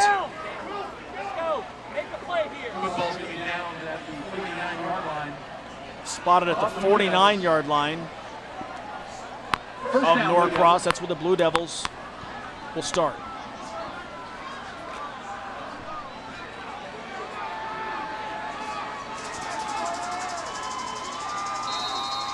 The Heat not quite getting to this Milton lineup. They're worn out, but boy, they've done quite a job at offensive line. Back to live action now. It's Barker back in the game. Excuse me, yes, Barker in the game after Jacob Gassert was in at quarterback in the last series.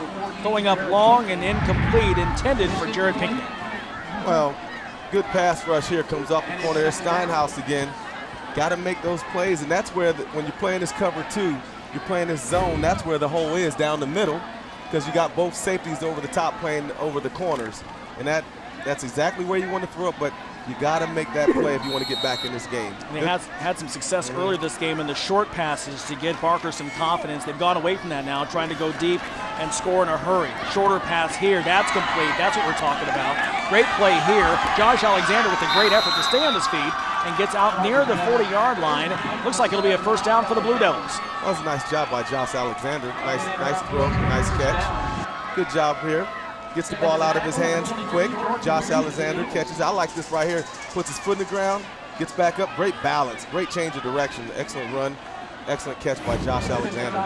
Stop and measure it here. Time on the clock is stopped with 48 seconds. Make that 40 seconds in the third quarter as they measure to see if they made it up for the first down. Both these teams have next week off before they begin region play.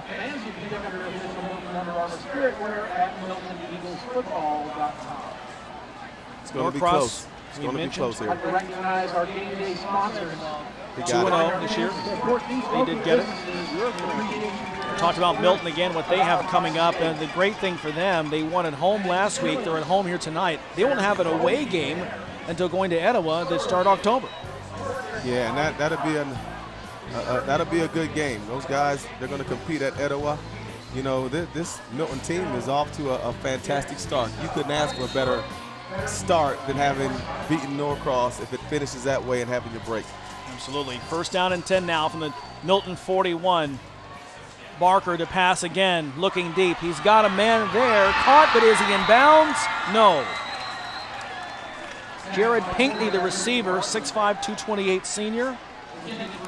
Georgia State among the schools trying to land his services in college. Second down now. Barker now 9 of 19 for 46 yards.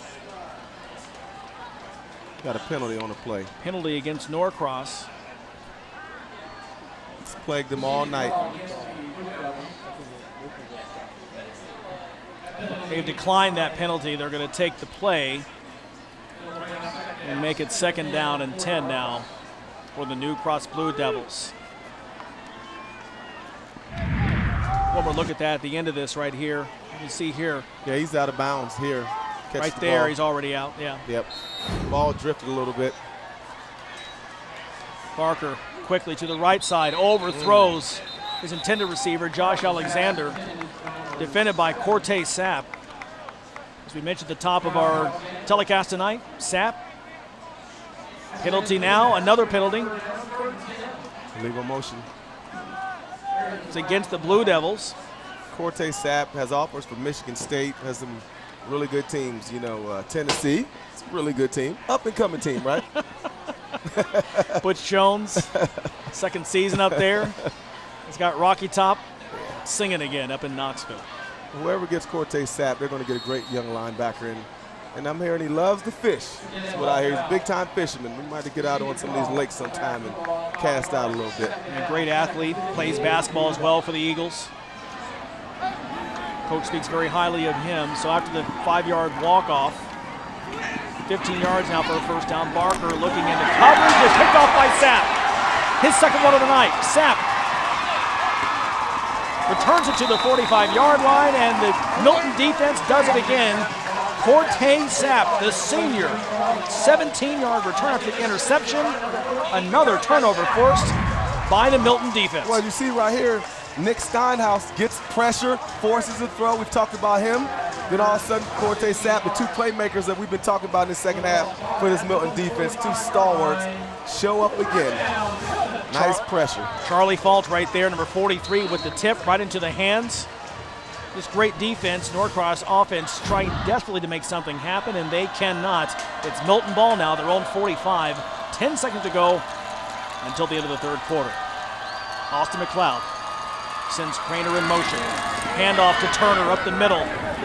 Skips a first tackle. Gains about 4 out to near midfield. It'll be second down and 6 as we come to the end of the third quarter. And what a game this has been tonight for the home field Milton Eagles. Great defensive play there by Norcross, but not enough of them. There have been many, many more by these Milton Eagles, and they are in control. Doing push-ups and sweating to a 26-0 lead. Today, companies in the aerospace, advanced manufacturing, and film industries need skilled workers, and the earning potential is high. Go Build Georgia can show you where the jobs are and what skills you need to get them. And the Technical College System of Georgia has fast, affordable training for these great paying careers. Build your blueprint for success at GoBuildGeorgia.com and look to the Technical College System of Georgia to put your plan into action. This little light of mine, I'm gonna let it shine. This little light of mine, I'm gonna let it shine. This little light of mine, I'm gonna let it shine. Let it shine. Believe in yourself. We do. Go you. Cigna.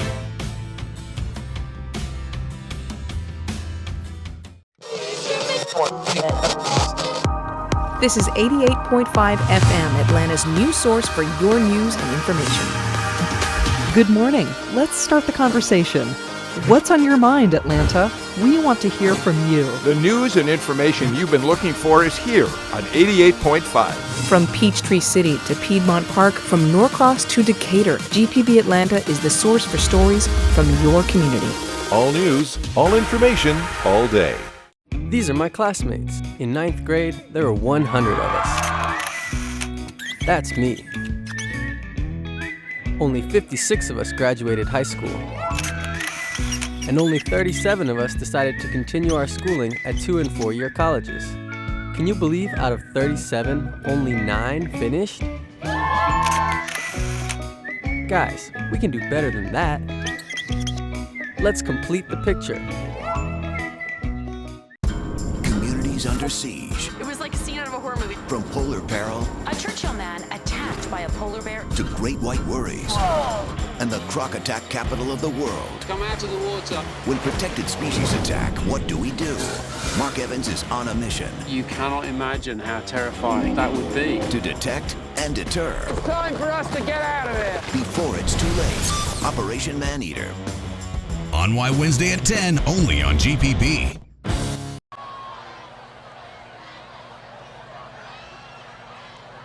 All right, you're looking at some tired but happy Milton Eagles faces as they've kept the Norcross back-to-back champs scoreless here, leading 26-0 at the Eagles Nest. We came to you earlier with a trivia question. We asked who was the first Norcross player to win Defensive Player of the Year in Georgia. The answer, Marcus Jackson. You can see him over there on the sideline. He won it in 2001, went on to play with the Dogs in Athens, and now is the defensive ends coach with the Blue Devils.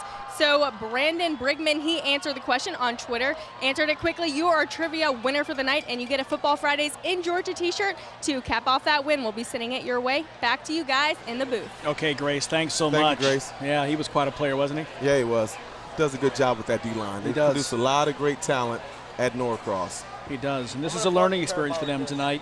Well, you have him. Yeah. I mean, that's part of it. Remember this. This same program lost 55-0 last year in their opening game on national TV. So one thing about Norcross is they understand how to, you got to let it go. You'll come back and live the fight again. And this is a strong program, great foundation Coach Maloof has, and it's really interesting, though, how things happen. But again, they'll be back. They'll be fine. Well, we talked about again how Coach Howie DeCristofaro of Milton said, hey, we want to run this fast tempo offense. We saw in our scrimmage back in preseason. By the fourth quarter, the guys were grabbing their shorts. I mean, they were really out of breath. That's the fourth quarter now, a very hot night. They've been on the field a long time, a lot of plays run as Milton starts off here the fourth quarter. Going the other way now, across midfield they get on the run. That's Chris Turner again. He gets the short gain. 600-pound squatter, Chris Turner, strong guy, and you know, these in the backfield, they're really strong, and you got to give Miko Brisker, I mean, a lot of credit looking at what they can do, but it starts at the offensive line. And this, we talked about their returning 5 guys from last year, which is huge today. Brisker not in the game right now. Miko Brisker for Milton. He's got 166 yards on 19 carries and the 2 touchdowns. Quarterback Austin McLeod, 33 yards on 6 carries. Third down now. Need 4 to get a first down. McLeod overthrows his receiver. Looking for fortune over there. Brings up fourth down, and this time the Norcross defense holds. And that's one thing that Coach DeCristofaro talked about is McLeod throwing the ball better, improving. He's done that. Said he's a lot better on the deep pattern. But here, I would say, you know, they know where we've been running. We're trying to run the clock out, but let's go out and try to make a throw. Get him in the game a little bit. He talked about wanting to use this to see exactly where we are as a program, and through 3 quarters he has to love this. Fourth down now. That's Suda in the kick. Simpkins doesn't get that deep though. Downed. It's a good punt. Inside the 20. Not bad. Inside the 20. If you're just joining us here from Alpharetta at Milton High School, it's been a Brisker kind of night. Forget what the mercury may say on the thermometer. Brisker has done it all. He ran out of his face mask. Great job by here, guys. Running downhill. You bang it or you bend it. Excellent job. Nice work. And I like this right here now. This right here. I like that. That's that beast mode from Seattle. Nice. Does a great job. First down now on the pitch. Gasser back in the game at quarterback. The pitch right there for Norcross. I like that hair. Nice hair. Gets it to Sermons. I like this right here. I like that hairstyle. But my thing is this, the young men are growing up. Look, Steve got a beard. I couldn't grow my beard until I was 40 years old. He is a grown man. Yes, he is. Miko Brisker. Compares favorably on this night to the Seattle Seahawks All-Pro running back Marshawn Lynch. Brisker has done it all. 2 touchdowns, 166 yards on the ground, and has really carried this Milton offense. Second down now for Norcross. That's Gasser going deep, but his intended receiver Alexander slips just past midfield, pointing to the defender. Wants a call, wants a flag. It's not coming. It'll be third down now for the Blue Devils.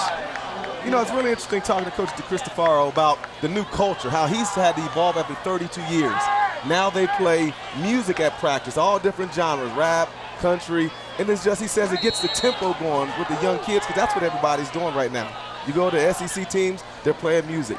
And I'm going to tell you this, when we played high school, I played at Clark Central for Billy Henderson, play music, you better not even been singing on the field.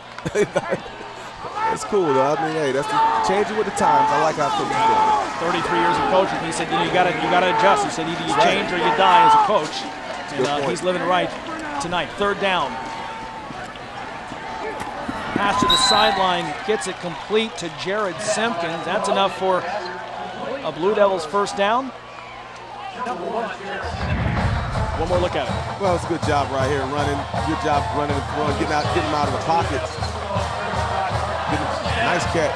Twinkle toes there. Nice job by Simpkins. Only a sophomore to get both toes in. Just needed one. Out to the 35. First and 10 now for Norcross, trying to get something going. It's been nothing on offense all night for the Blue Devils. Gassert with the handoff. Slips a tackle, but he can't go any further. Number 56 was right there. Michael Collins, how many times we called his number tonight to get the Nicholas Sermons, the sophomore, to keep him from a big game. Well, John talked to coach at halftime, and he talked about Pete DeWeese is playing a dime defense and challenged them up front. Great job, and they said the strength of this team is their D-line and their O-line, and they're doing a great job right now playing the run. So no gain, second down. This time it's Gassert rolling to his right. Good coverage downfield, finally throws, it's knocked away. Looking for Alexander. Sapp there on the play yet again. And you talk about Cortez Sapp and this young man. So we take one more replay of this, Chuck. Great defense. Well, yeah, quarterback, this is what you call a dash. Trying to get him out of the pocket, too much pressure. Good job by Cortez Sapp. Well, jogging over there to the ball. That wasn't Sapp. Sapp wasn't, I'm sorry. Saw Sapp in there. It was number 21, actually. He's been everywhere. Yeah, Devin Wilkins was there. But to get back to Sapp, because I think it's such a great story. Wilkins, good look at him. 3-year starter. Coach said he walked in 3 days before his sophomore year and replaced a senior.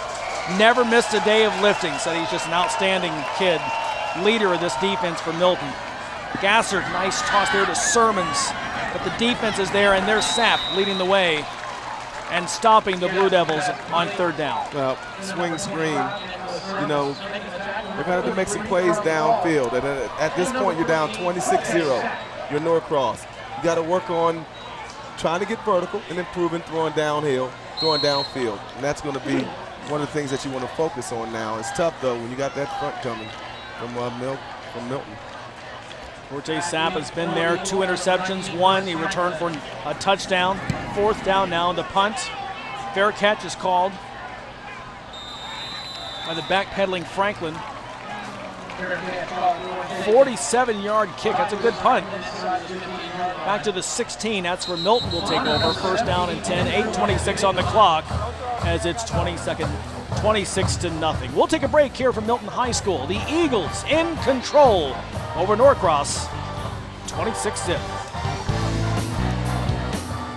Georgia cotton farmers want you to know cotton is grown in 91 Georgia counties on over 1 million acres. Cotton makes a $2.5 billion economic impact and accounts for over 15,000 jobs in Georgia. Cotton's innovative production has lowered water use per pound of cotton by 75% since 1980. One bale of cotton can make 215 pairs of denim jeans or 700 towels. Cotton is a natural choice for This little light of mine, I'm gonna let it shine. This little light of mine, I'm gonna let it shine. This little light of mine, I'm gonna let it shine. Let it shine. Believe in yourself. We do. Go you. Sigma.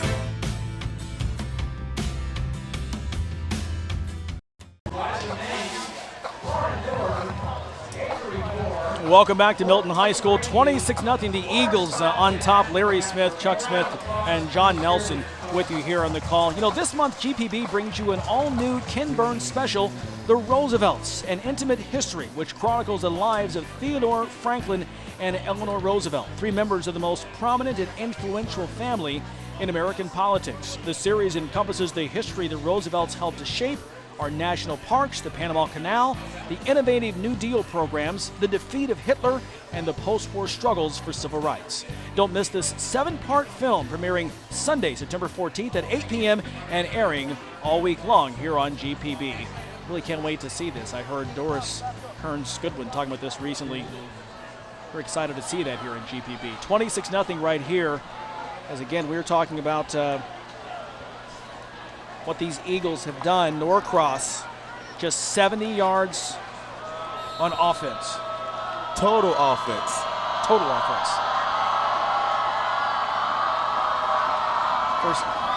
First down here is it's a handoff to Brisker back in the game, and he gets a gain going to second down. Let's go to John on the sidelines. I have a question for Dr. Rush, if I could. All right. I'm in the building. Hashtag Dr. Rush. Dr. Rush 101. You're down 26-0. You're used to winning back-to-back titles, but you've had a lot of graduates. You've got a bunch of sophomores starting tonight, a new offensive line, all of this stuff. How crucial is this of a learning experience? Is this a kind of a game for Norcross in a situation like this so these kids can be ready for the playoffs come game 11, game 12, and be ready to no longer be those sophomores and be playoff ready to chase after that third title? Well, that's a good question, John. And I think what it is, one of the things that you learn when you're a champion, that you're going to have days like this. So I think it's a great learning lesson. I mean, they won't think so, but I think it's a great learning lesson. So you understand that, how do we respond? So now what I'm looking at now, John, is the eye in the sky. I'm watching the film. Yep, and I'm watching the film now and seeing who's playing hard and who's following exactly what the game plan is at this point in the game. And right now, effort needs to show up for Norcross, and that'll define. And I'm seeing it right now. Good effort by those guys. And at the same time, obviously, if you're looking at this from a Norcross fan perspective, if you want to lose in a non-region game. That's to make important. sure that everything is set for region play. That's why we talk about it being 3 separate seasons.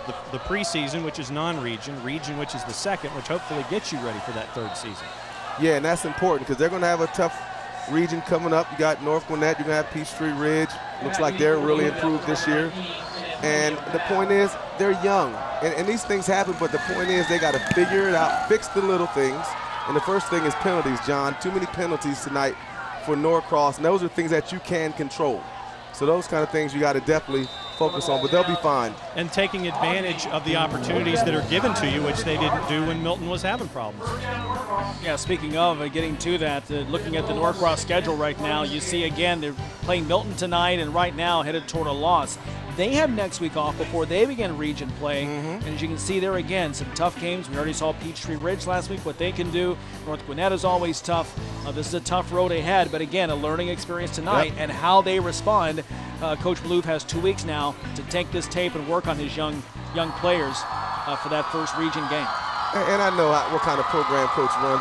This is, again, you have days like this, but what you got to do is clear it and get ready for the next one. Gassert still in the game right now for Norcross. Keeps it himself as nothing is open downfield and gets it across midfield into Milton territory, and that's where they'll set up for second down. 32-yard punt, by the way, just a moment ago on that play. As the Blue Devils at this point, as you mentioned, one thing on defense I noticed just then, a couple of things. One, the defensive line really got at it, as for the first time Milton slowed things down, milking a little bit of clock, willing to kind of let that run a little bit, not so much a fast tempo. But Brisker was still in the game, 171 yards on the ground for the Eagles. Why still in the game? You're up 26-0. We'll see if he returns when Milton gets the ball back. Second down now for the Blue Devils in Milton territory. And the great surge yet again, led by number 40, Ryan Wilson. Coming.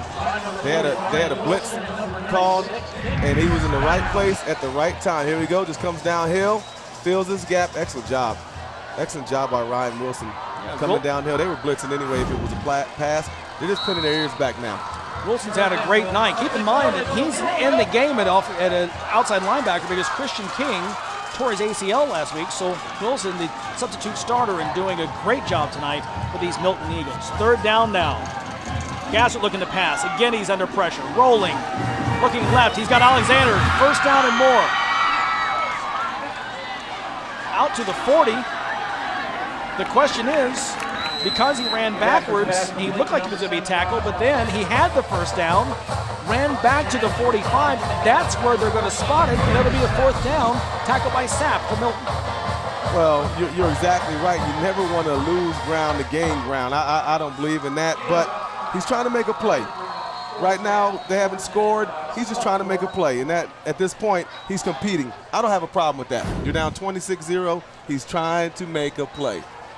Well, it seemed, too, that the surge was what pushed him back. I think if you still question, do you still give him forward progress at the 40? Yeah, I don't think he had it anyway, but, again, he's still trying to make a play.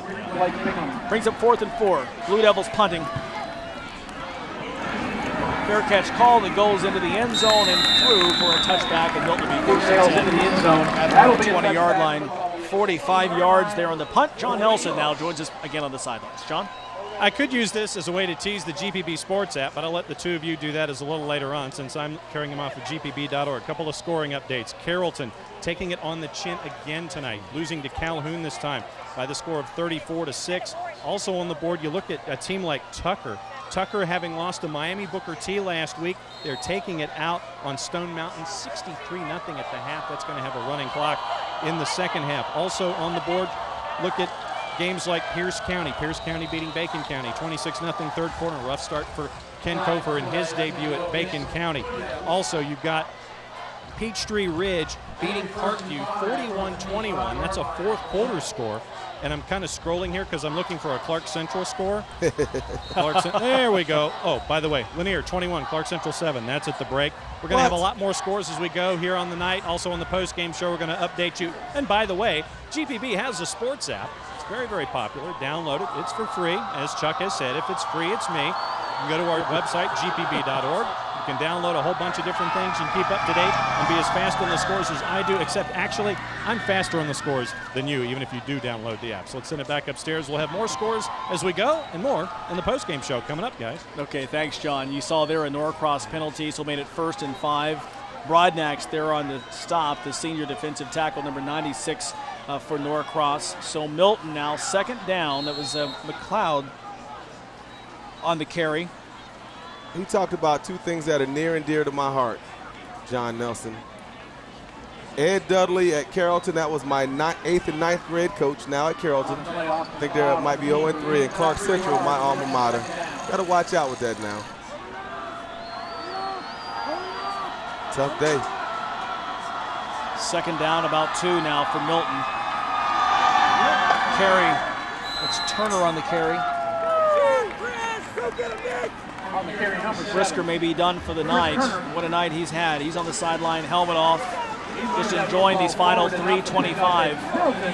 1st down right now for Milton, and again, what a night for this Milton team. Coach Howie DeCristofaro talking about, he said, really, look, we'd love to find out where we are, but this is a team, again, if we can just win a playoff game this year, that would be huge. That would define success for us. And I think that right now, you look at what he has right now, he has to be thrilled with what this team has done against a very strong program in the Norcross Blue Devils. John talked about how this was the biggest game in Milton's history. And I agree with him. And John, I want to ask you, as far as perception now, how do you think the rest of the state and the city will see Milton now? Well, I think this is a bit of a wake-up call. If you didn't think that Milton was one of those flying below the radar squads, I think they've officially now gone above flying below the radar. They're on the radar now because this is one of those cold water moments where everybody sits there and goes, oh, okay, Milton's for real this early in the season. The way that they've taken advantage of your defending 6A champion Norcross. And I know that you're going to have a lot of Norcross people sit there and say, well, we're very young. You are. You have a new offensive line. You do, all across the board. 2 new quarterbacks. You do. So if you want to talk about, I guess, a harmonic convergence of events, catching a team at the right time, being experienced, going up against a team that's very young, I think that's what happened here tonight. Did you? But goose egg, though. I didn't think that would happen. I didn't think that would happen. Last time that happened against a Georgia school was a 42-0 loss to Collins Hill Halloween weekend of 2010. They lost to Miami Booker T, remember, 55-0 in the Borders the beginning of last year. But last time that they had losses by shutout to Georgia schools They had two in 2010. One was a 42-0 loss to Collins Hill. Right. One was a 38-0 loss that year. So it's the first time they've been shut out in quite some time by folks in their own county. 12-yard gain right there by Turner. As Milton crowd here begins to celebrate just a bit, and they deserve it. 26-0 as the clock ticks down in this one. What do the kids say? They're turning up. They're turning up in the stands. You know, here's the thing. I think if you're the Milton Eagles and anybody associated with this school or this program, this was a complete victory. You dominated in every facet of the game. As we look here, McLeod gets the high snap, gives it off again to Turner. He's had a nice night as well when Brister wasn't running wild. But they, on defense, they forced turnovers. They've made stops. They scored on defense. They eliminated the run. We talked about Norcross's ability to run. That's one of the things that they've been, that they've been talking about, that they do well. Yeah. And the first thing you do is you got to stop the run. They made Norcross one-dimensional. Yeah, they That's did. what happened. Well, and even that, the passing game wasn't there either. Great pursuit, great coverage. It was a great scheme. They're going to be very, very happy, and they should. And great food in the press box. Thank you, Milton. Appreciate that. Great food in the press box. I appreciate it. Excellent. So Coach Maloof just his third loss in the last 3 years of this head of this Norcross Blue Devils program, and what a job here. Howie DeCristofaro, 33rd year of coaching, his 4th year here at Milton High School, and he's got a real program now. What a job he's done. He talked about it. We've talked about how he needed to change the culture, the early morning practices, making kids believe and actually commit to this and force a change a little bit. He says it's the closest team he's ever had in all of his years of coaching, and they showed tonight a cohesive unit that really came together and did a fantastic job in shutting out a very strong and powerful Norcross program. 26-0 right now. Let's go down to Mark and Claire. All right, thanks very much, Larry. A wild scene out there. The Milton fans are fired up. Maybe the biggest win in school history. Yeah, they came into this game not quite knowing what to expect from Norcross, because Norcross has been such a powerhouse over the last few years, and they are going home happy tonight. All right, we'll be back. John Nelson now with the head coach and the winning coach and a happy coach, Howie DeCristofaro. Go ahead, John. Thank you, Mark. We're here in the scrum. Hopefully you can hear us. How huge, how signature, how cool was this win? Well, it's a great win, obviously, but it's one win. I would rather have a region win 2 weeks against Roswell, to be honest with you. I mean, it's huge for our program, gives us confidence. Kids are excited. This is what it's all about right here. That, and let's see if I can talk you through this. I'll ask long questions. You give me short answers with that voice. You stomped on them early.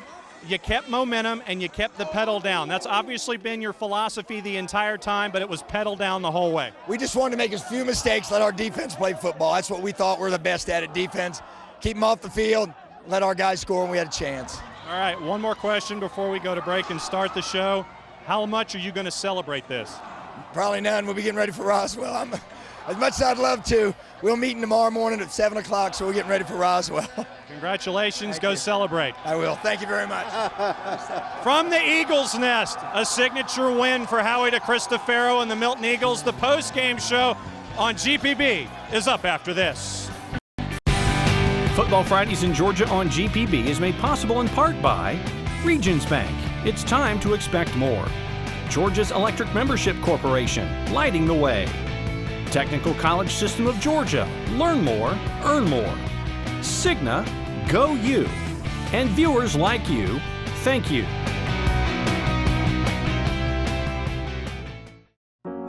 This moment, getting here took 3 years of sleepless nights and postponed vacations.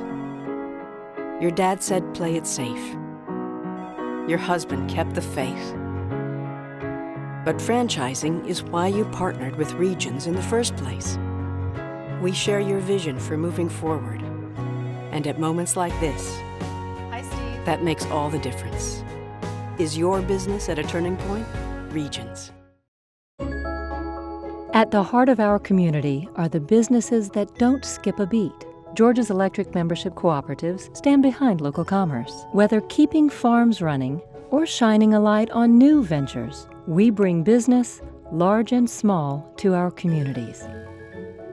creating jobs, driving development, supporting dreams. Georgia's EMCs, powering our businesses, lighting the way.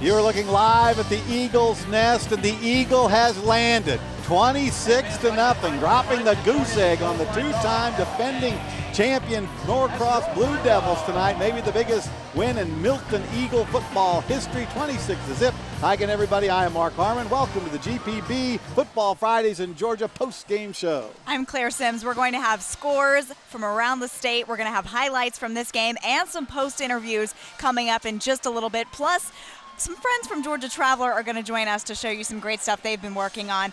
And that is all leading up to a repeat broadcast of this great Milton Norcross game. You're going to want to stick around for that. All right, let's check out the highlights right off the bat. And this game was all Milton all the time. First quarter of play. This was a battle of unbeatens. It's Miko Brisker breaking a tackle, breaking a couple of tackles, scoring a touchdown right up the middle on a great run here. He breaks outside, he scores. This made it 7-0, and Milton never looked back. We move now to the second quarter. It is Quarte Sapp. He will pick off the pass. He'll take it into the end zone, and quickly it is 14-0, and Milton is on a roll.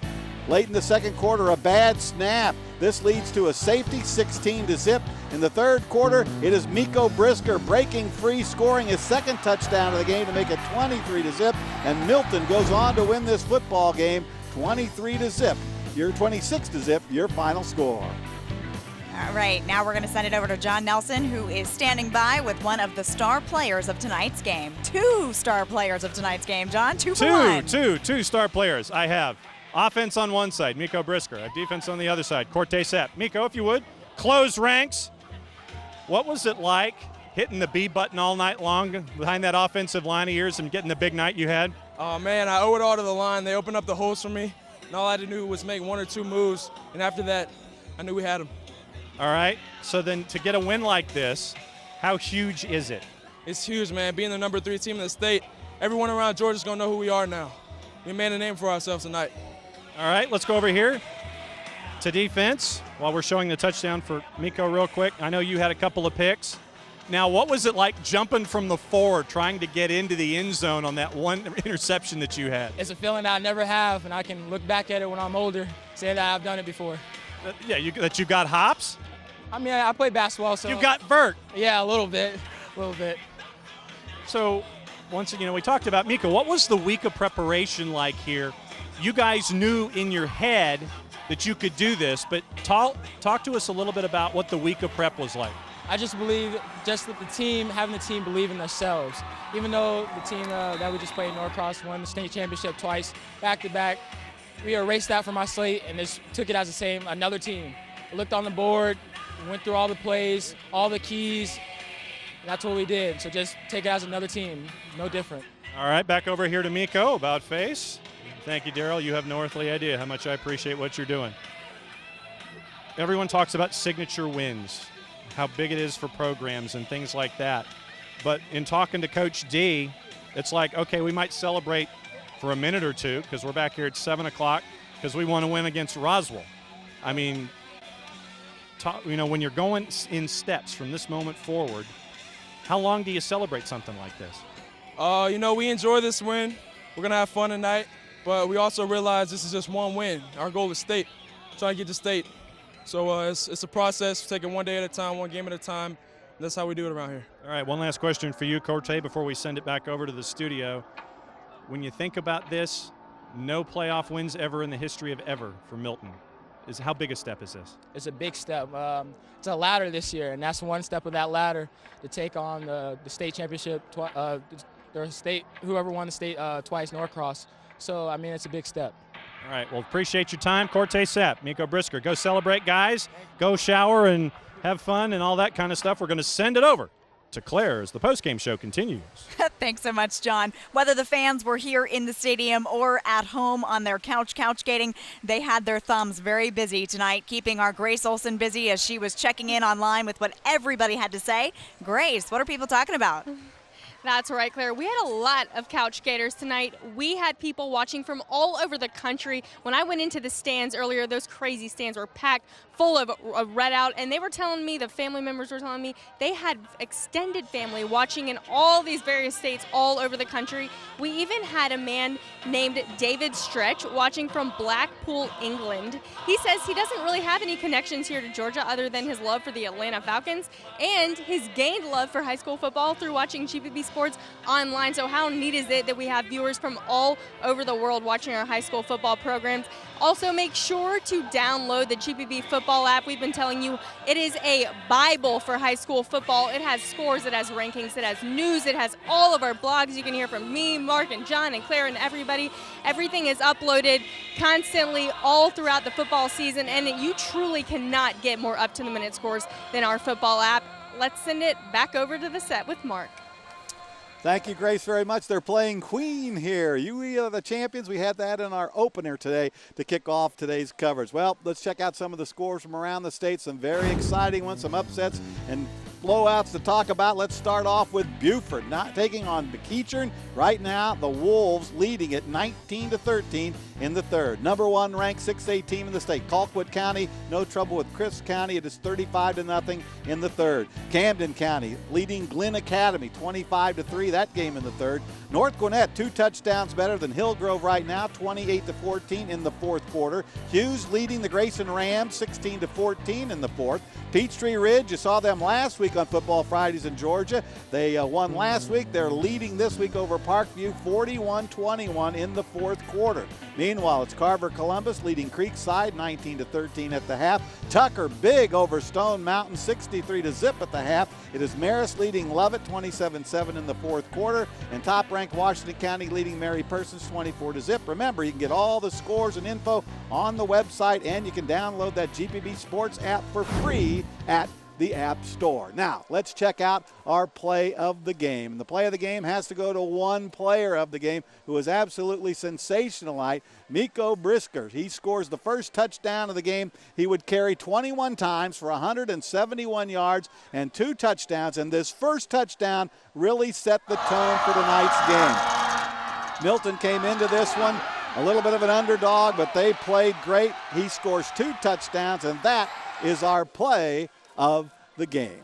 And now it's time to welcome back in Claire, to welcome back in Phil Proctor from our Traveler show. And Phil, good to have you here. Man, you know what? It's Friday night. It's lights, man. I remember being in high school and playing on nights like this. It's fantastic, man. But thanks for letting me come and hang out with y'all for a while. Folks, he's a Gamecock. He played at the University of South Carolina. All right, let's not talk about the Gamecocks, all right? So we had a rough week last week, okay? But, you might have a rough week coming up, the 13th. Mark, do you have Georgia to bring this up? rolls into it. Thank you very much. So how about this game tonight, Mark? I digress. Well, I was going to say, if we're going to change the topic, let's talk from football to whirly ball. You guys had a pretty cool experience recently. Yeah, whirly ball is one of those things where, if you got friends and family coming in town, you actually want to take them out over in Roswell.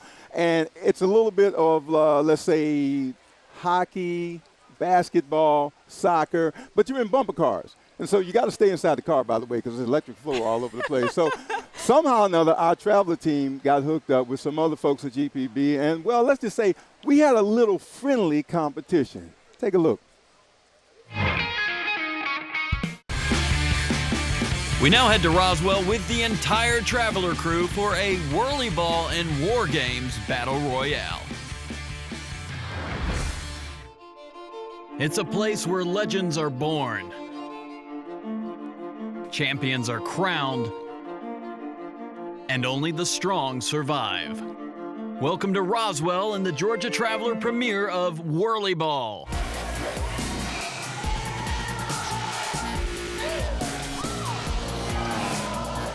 It's 5-on-5 game played from a bumper car. Each player has a scoop. They have to take a wiffle ball and scoop it up and hit a target on each side. Elements of hockey, basketball, lacrosse, although you cannot hit each other with the scoops. You can't use your hands at all. And it's very strategic. You've got a bumper car, so you're obviously bumping each other while you're doing this. But the idea is to work together to score. It's 2 points for every goal. So it's a simple concept. If you're in a yellow car, you're gonna throw the ball to the black dot on the yellow board. Red cars, you aim for the black dot on the red board, and you wanna hit that dot really, really hard. If you hit the dot, you do hear a buzzer sound, you're gonna get 2 points for your team because you scored, then you let the other team take over possession of the ball. Games are 13 minutes. At the end of that 13 minutes, if you're tied 2-2 and up, you're tied, unless it's the last game. On the last game, when you're tied 2-2 and up, you get a 2-minute sudden death. Overtime, 0-0, never a tie. So you have to do something fun to get that overtime. Do you have any questions? Obviously, there's a skill to doing this. Obviously, being able to actually utilize your wrist to be able to do it. Can you give us a quick demonstration of how that works? Now get used to this and swing and a miss. That's so normal. Hang on. Oh, I'm so sorry. I didn't mean to run you over. Let's try again. You get the blue scoop. So after a fun but chaotic warm-up, it was time to gather the actual rules of the game and take on a seemingly unworthy mess of opponents. We're going to do a lot of blocking, a lot of screening and things of that nature. So we're going to just try to get each other open. We're going to play dirty? No, well, I don't necessarily say dirty, but yeah, we'll play dirty. I think the hardest part about playing volleyball is laughing and playing at the same time. You know, you're trying to pick the ball up, somebody's bumping you, you're laughing really hard, you drop the ball. It's hard, you know, it's not easy. People think it's going to be easy. They think it's a kid, you know, you're thinking bumper cars. No, it's tough. It's tough, and it gets as serious as leagues. We actually have leagues in a national tournament every year, so it can get pretty serious. And, of course, we lost. We lost to them!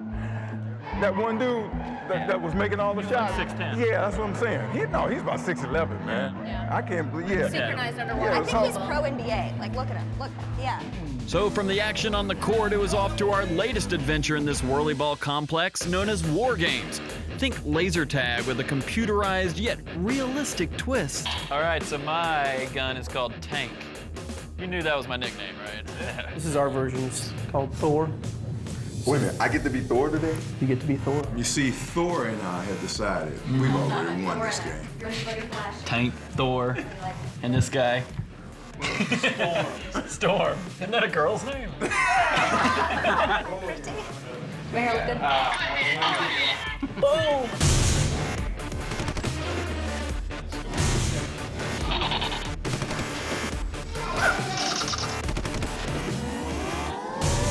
War Games is a tactical laser tag that we've added on, and it's the first of its kind here in the South. And what it is it's not the traditional laser tag that people think. We gear toward adults. It's like playing Call of Duty for real, or it's like playing a first-person shooter for real. You work as a team. Fully rendered environment on the inside that makes people feel like they're really at war with sounds and ammo boxes and all kinds of neat gadgets. We have proximity mines, and people can work up to those things and actually rank up, and we do keep track of the team stats and rank players. So we're really excited to be able to provide a lot of services to the people that come out. The battle was fierce, but once Daryl stepped in and helped the girls, we were overwhelmed and we lost our base. Yeah! Also here at the Whirly Ball Complex, rock star karaoke. But for the sake of our audience, we're gonna leave it on mute. Chaos in the war room and calamity on the court. Even if the Traveler team can't deliver a victory, we always guarantee a good time. I don't even know what to say after that. Phil, how could you lose? Now, see, why are we talking about losing again? All right, let's talk about the fun and the activities that we had. That looked like so much fun. Oh, my gosh. You know what? Like I said, you get a bunch of people together and you go and do that. And the Traveler team, and we have such a good time anyway. But then you go and especially when you start playing that laser tag thing, which I had never really played before, but I like the idea of being Thor. You were kind of like the Michael Jordan, I thought, of whirly ball out there. Well, you know what? I'm glad you recognize that, okay? When he played with Washington. Oh, boy. Okay. Don't we have some other scores we want to go to now? Well, let's give Phil a break. You've been having a great time going around the state, getting some more Traveler stuff. And I want to hear about Copperhead Motorcycle Lodge. What is that? Okay, so here's the deal. I've always enjoyed motorcycles, and I got my license probably about 6 years ago. So there was this place called the Copperhead Lodge that used to be for motorcyclists. And you would take your cycles up there, all your folks would get together, and they would party. Well, they actually have opened it up recently for basically anybody. So you can bring your cars up there. And, you know, we had a great time riding up, one of these North Georgia mountains. And it's so pretty up there. That is the biggest thing that I enjoyed about the whole ride. But, I'm a food dude. So when we got to the Copperhead Lodge, they had a tremendous selection of food. So really, it was just a fantastic time. You put food together, and actually January, I think 2015, our new shows will be starting. And like I said, we're still out here shooting right now. We're having a ball. To be able to just come out and, hang out with you, Georgia, because you guys are the best, okay? That's all I can. And don't worry about what Mark says, okay? All right. Well, let's send it over to John Nelson. He's got a bunch of scores, and I'm looking forward to seeing that final from Buford McEachern, if he can find that on our free app. It's not a final yet. Oh, I can't wait. Yeah, I think you used your nail clippers already, so whatever nails you have left, use them. Right now, McEachern's beating Buford 2019 at Tom Ryden Stadium. That is in the fourth quarter. Other scores as we've gone. Griffin went all the way to Burke County and beat Eric Parker and the Bears tonight, 36-22. The defending champ still in a roll. Calhoun giving more problems to Carrollton for Carrollton's beginning of the season under their new head coach, Ed Dudley. Calhoun, 34-6, the win tonight at Phil Reeves Stadium. Also, Callaway rebounding after their loss last week to Best Academy, 14-7. They're up 35-14 in the third over Heard County and their big running back, Durante Dunson. Also, Calvary Day, we remember them last year in the single A private final. They won over Bradwell tonight, 28-21. Camden County playing Glen Academy. Last week you heard from Rocky Hidalgo, and coming up in a couple of weeks, you're going to hear from the folks in Region 1-6A and at Camden County about just how tough that region is. Right now, Camden County's rolling 45-10 over the Red Terror.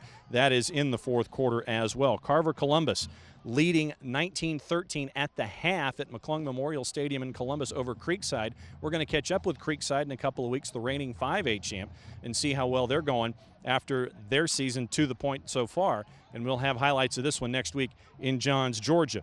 Also, you've got Central Macon right now. They're losing 18-8 to Howard. That's a big matchup in Central Georgia. That is in the second quarter. Charlton County won their game 41-0. And sorry, Chuck Smith, I know if you're watching someplace, Lanier 35-13 right now over Clark Central. That's in the fourth quarter. And we got more scores as we go here on the postgame show. That is just a mere sampling. By the way, do you know we have an app that you can download? It's one of the most popular apps that's free, where you can be almost as fast as me when it comes to scores. We'll have more scores coming up in a bit. All right, John almost as fast almost as John as fast. He says he's the fastest app guy in the West, so I'll take his word for it. He's got you beat, sorry. You got that right. All right, our Football Fridays in Georgia postgame show will continue. Phil Proctor sitting along by. We're going to take another look at some Georgia Traveler activity. Plus, we'll replay tonight's Norcross-Milton game. That's coming up in just a few minutes. We're going to take a quick break, but don't go anywhere. The postgame show will be right back, right here on GPB.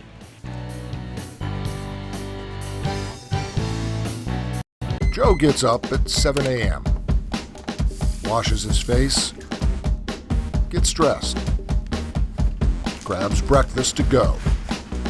He then patiently waits for the bus, chats up his classmates, goes to school, doesn't go in. Great act, Joe, but you're only fooling yourself. From the Amazon to the Andes, nature's aerial adventure continues in South America. This is a continent full of city scavengers and colorful characters. Creatures great and small come into view, all from the wings of birds. It's time to take flight. On Y Wednesday at 8, only on GPB. A measles outbreak begins. This is New York. We don't see measles in New York. If vaccination rates drop, what are the consequences? If you start to decrease immunization rates, the diseases reemerge. Nova sorts facts from fears. There's just so much information. There's no such thing as an unbiased source. Is it okay to question vaccines? Of course it is. That's just the start of the conversation. Vaccines, calling the shots. On Y Wednesday at 9, only on GPB.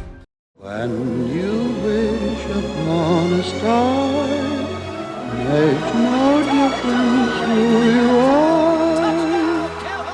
Anything you these eyes will You just won the Class 2A state championship. Where are you going?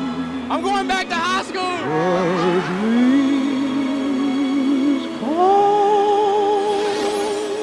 true.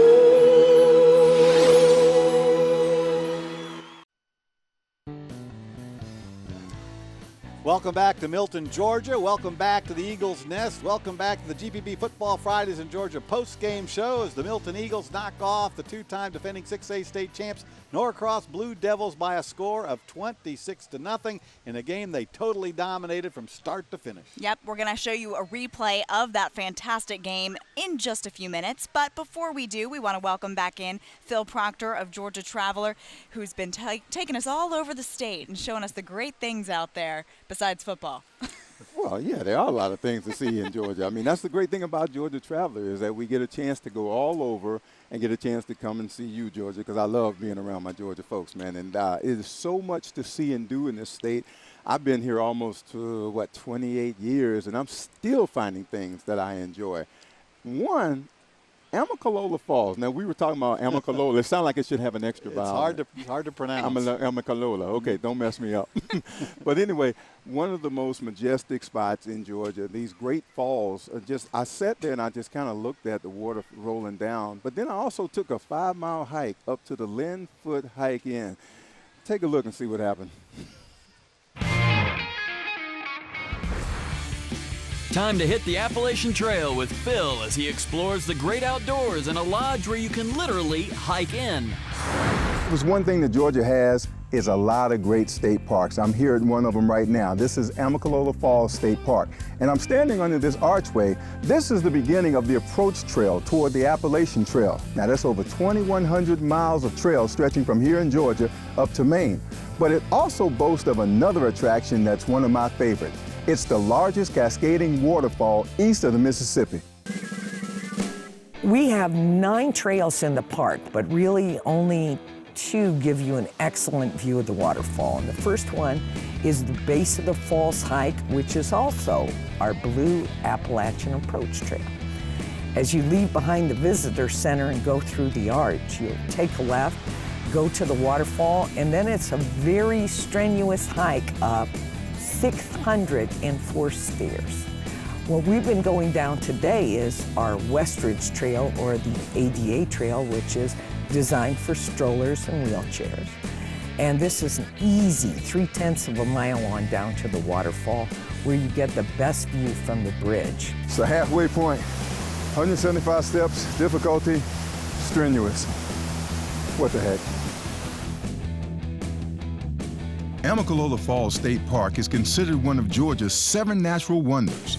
The name Amicalola means tumbling waters in Cherokee, and at 729 feet, this waterfall is something to behold. They were first discovered during the Georgia Lottery in 1837, when William Williamson, who was a surveyor, saw the waterfall, wrote back to, I believe it was Lumpkin at that time. He said, "I believe this is the largest fall in the world," which of course is not true. We have a beautiful lodge with the Maple Restaurant. We have cabins, we have campgrounds. We have a wonderful visitor center and 2 playgrounds for the kids. Now, another interesting place you can stay at Amicalola Falls State Park is the Linfoot Hike Inn. Now, literally, you have to hike in. So I got my bag, got my water in, got my hat, about to go ahead up this trail. Get loose, I'm off. Our 5-mile trail is considered moderate. A lot of people think it's a little more than moderate, but for hiking in the mountains, it's definitely a moderate trail. Very easy by mountain standards. 3.1, over halfway there. Hadn't been that bad of a walk. Feeling good. 1.9 to go. The Linfoot Hike Inn opened in the fall of 1998. See about 9,000 hikers a year come to stay with us. And we're a showpiece for conservation here in Georgia within the state parks. We're a green facility, and we provide a place for hikers, families, come up, experience a 5-mile hike in the middle of the Chattahoochee National Forest. We provide bunk rooms so you don't have to set up a tent and sleep on the ground. Great meals, dinner and breakfast included, and gives you a great wilderness experience without having to camp. Woo! 5 miles, Linfoot hiking. Woohoo! After a full day of hiking, there's nothing better than a hot shower. The Hike-In Bathhouse is their most unique amenity. Our bathhouse facility is definitely unique. We have composting toilets, and they're waterless. It saves us over 100,000 gallons of water a year. And by non-flush or waterless, we have a airflow system that is sucking air through a ventilation system, and that's dehydrating our waste and encouraging bacteria growth that will break it down, which we can use that as fertilizer on trees and shrubs after it's been composted. So when they take it off site, they do some extra processing to it, and it actually comes back to us in the form of humanure, which is a really nutrient-rich dirt, essentially. And it's great for using as fertilizer on your garden. Won't burn the roots of your plants. And who's the brave soul that wants to give it a whiff? Definitely not. Well, we don't allow cell phones. We want people to disconnect from kind of the modern world. Take a step back, spend time with your children without being attached to your iDevice, and just enjoy nature. Reconnect with families, friends, meet the guests that are here with you as well, and truly experience the community here at the Hike-In and all the nature surrounding us. 5 miles up and 5 miles back, mixed with the natural beauty of North Georgia. Amicalola Falls State Park and the Linfoot Hike-In may have worn me out for the day, but it left me feeling good and full of memories. Now, I take it you got to hike in, but you have to hike back out, or they got a limo service for you? No, there was no limo. You okay. actually have to hike back out. Okay. That's why you go up one day and come back the next. Right, yeah, and they feed you in between. Yeah, well, I got to eat. I mean, I got to stay, the nutrition. I'm a small man. I got to just make sure I stay fueled up. And by the way, that stuff that I was smelling. Humanure. Thank you. Oh, They do you that had in the me space until shuttle. then. Yeah, they did. They do that in the space shuttle, too. That's how they take care of that problem. Okay, well, I wasn't in the space shuttle, and it was just really bad, okay? Okay, well, we're going to go segue from that. We're going to segue to John Nelson. And somewhere there's a good segue, but John, fill us in.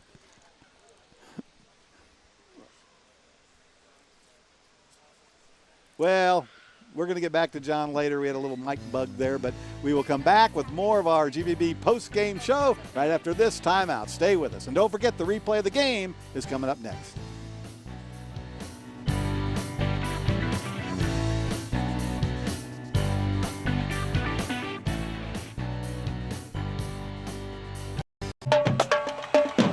During this performance, one student will drop out of high school.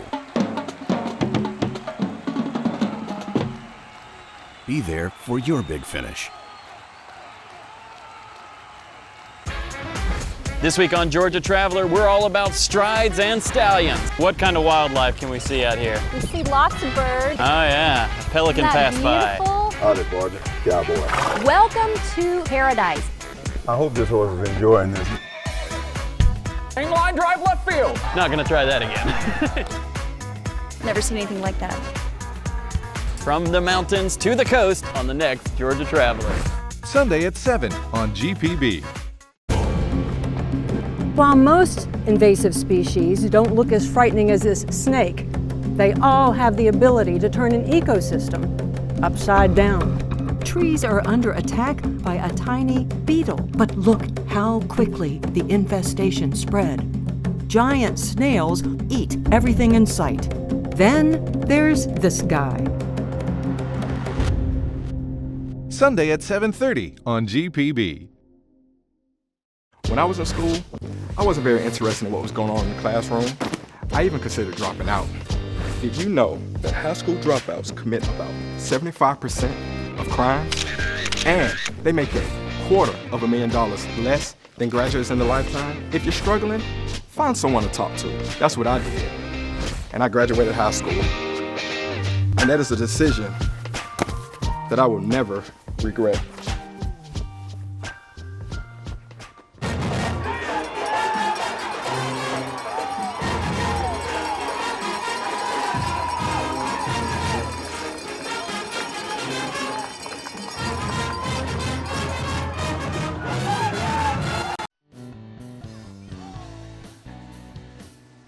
Welcome back to the Eagles Nest. Welcome back to Milton, Georgia, where the Eagles have defeated Norcross 26-0 in a very impressive win as Milton goes to 2-0 on this young season. They are not in the top 10, but they will be this coming week, I guarantee it, with a very impressive win in tonight's football game. Yeah, definitely. And we are going to replay that game for you in just a few minutes. But in the meantime, we've had Phil Proctor from Georgia Traveler. He's been filling us in on all great things around the state, from whirly ball to waterfalls, and I can't wait to hear what you have next. Hey, the next thing for the Traveler folks is a little polo. Yeah, and you and I were playing with this earlier. Chucker Farms. Chucker Farms. Yeah, okay. So if you've never gotten into the game of polo, this next story will definitely get you excited. I actually went up to check it out, but not only that, but they also had a little wildlife that you could also experience. Take a look, see what I mean.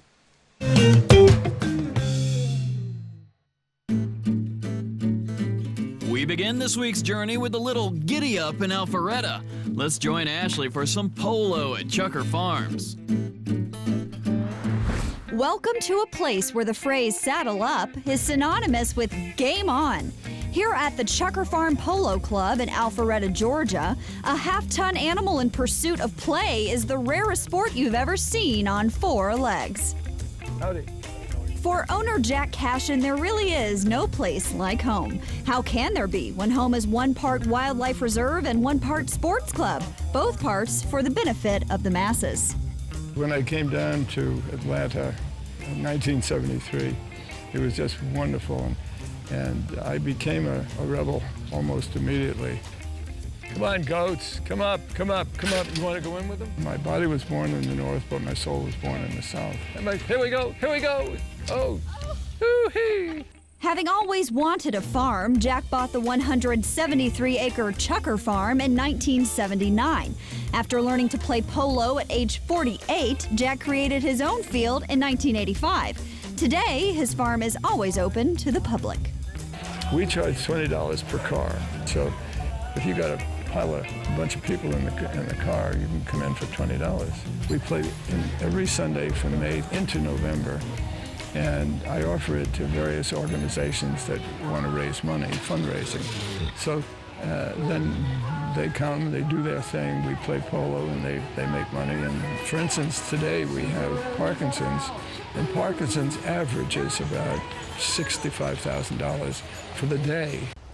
The sport of polo has transformed since ancient times when Persian kings first organized staged matches to train their cavalry. But the action on this field today is no less a battle for modern athletes. I like to describe polo as hockey, soccer, and basketball on a horse traveling at 35 miles an hour, trying to hit a baseball with a stretched out croquet mallet. And it's excitement, it's pageantry, it's skill, it's teamwork. Most sports you do on horses, and I've done a lot of different things, hunting, jumping, and all that, it's you and your horse, and here it's an actual team, and the horse knows how to play too. Each match is divided into several chukkas, periods of play that last 7.5 minutes. And like every sport, polo has its own halftime tradition. We're coming down to just the last few seconds. What are they going to be able to do? That's the end of the second chucker. The stomping of the divots will occur too. That's where everybody goes on the field and do your best to stomp the divots. Level the playing field. If you have a roller, that would be great, but if you have feet, that's good too. Winston Churchill said, "No hour of life is wasted that is spent in the saddle." I should add, so long as you know what to do once you get up here. That's why Chucker Farms teaches riding and polo lessons to all ages and skill levels. There is no demographic breakdown of who can play polo. Anybody can play polo. You can definitely try your hand at the sport on the wooden horse, but make sure it's the right hand, literally. There are no left-handed polo players. I'm left-handed. There's no left-handed polo players. You'll just have to learn to play You're polo. right-handed, okay. Right-handed. Now the mallet. Still an active player at 87, Jack's appearances on the field never fail to impress visitors to Chucker Farm. This man knows his handbook. Right now I feel kind of weak holding this. How much does this weigh? Oh, about 9 ounces. Wow. Not that heavy. I thought you were going to say 10 pounds. Work with me, Jack. Come on. Okay, so ready? Here we go. Visualizing the ball. I see it. I'm going to hit it. Right. So I'm going to lean. Lean down. Bad. And I missed it. Oh, God. I'm falling off the horse. Thank you. Woo! Yeehaw! What Jack does here is unique. He gives polo players an opportunity to start from the beginning and learn. It's a nice place for people to start, and I think it's the only place in the country where you see something like that.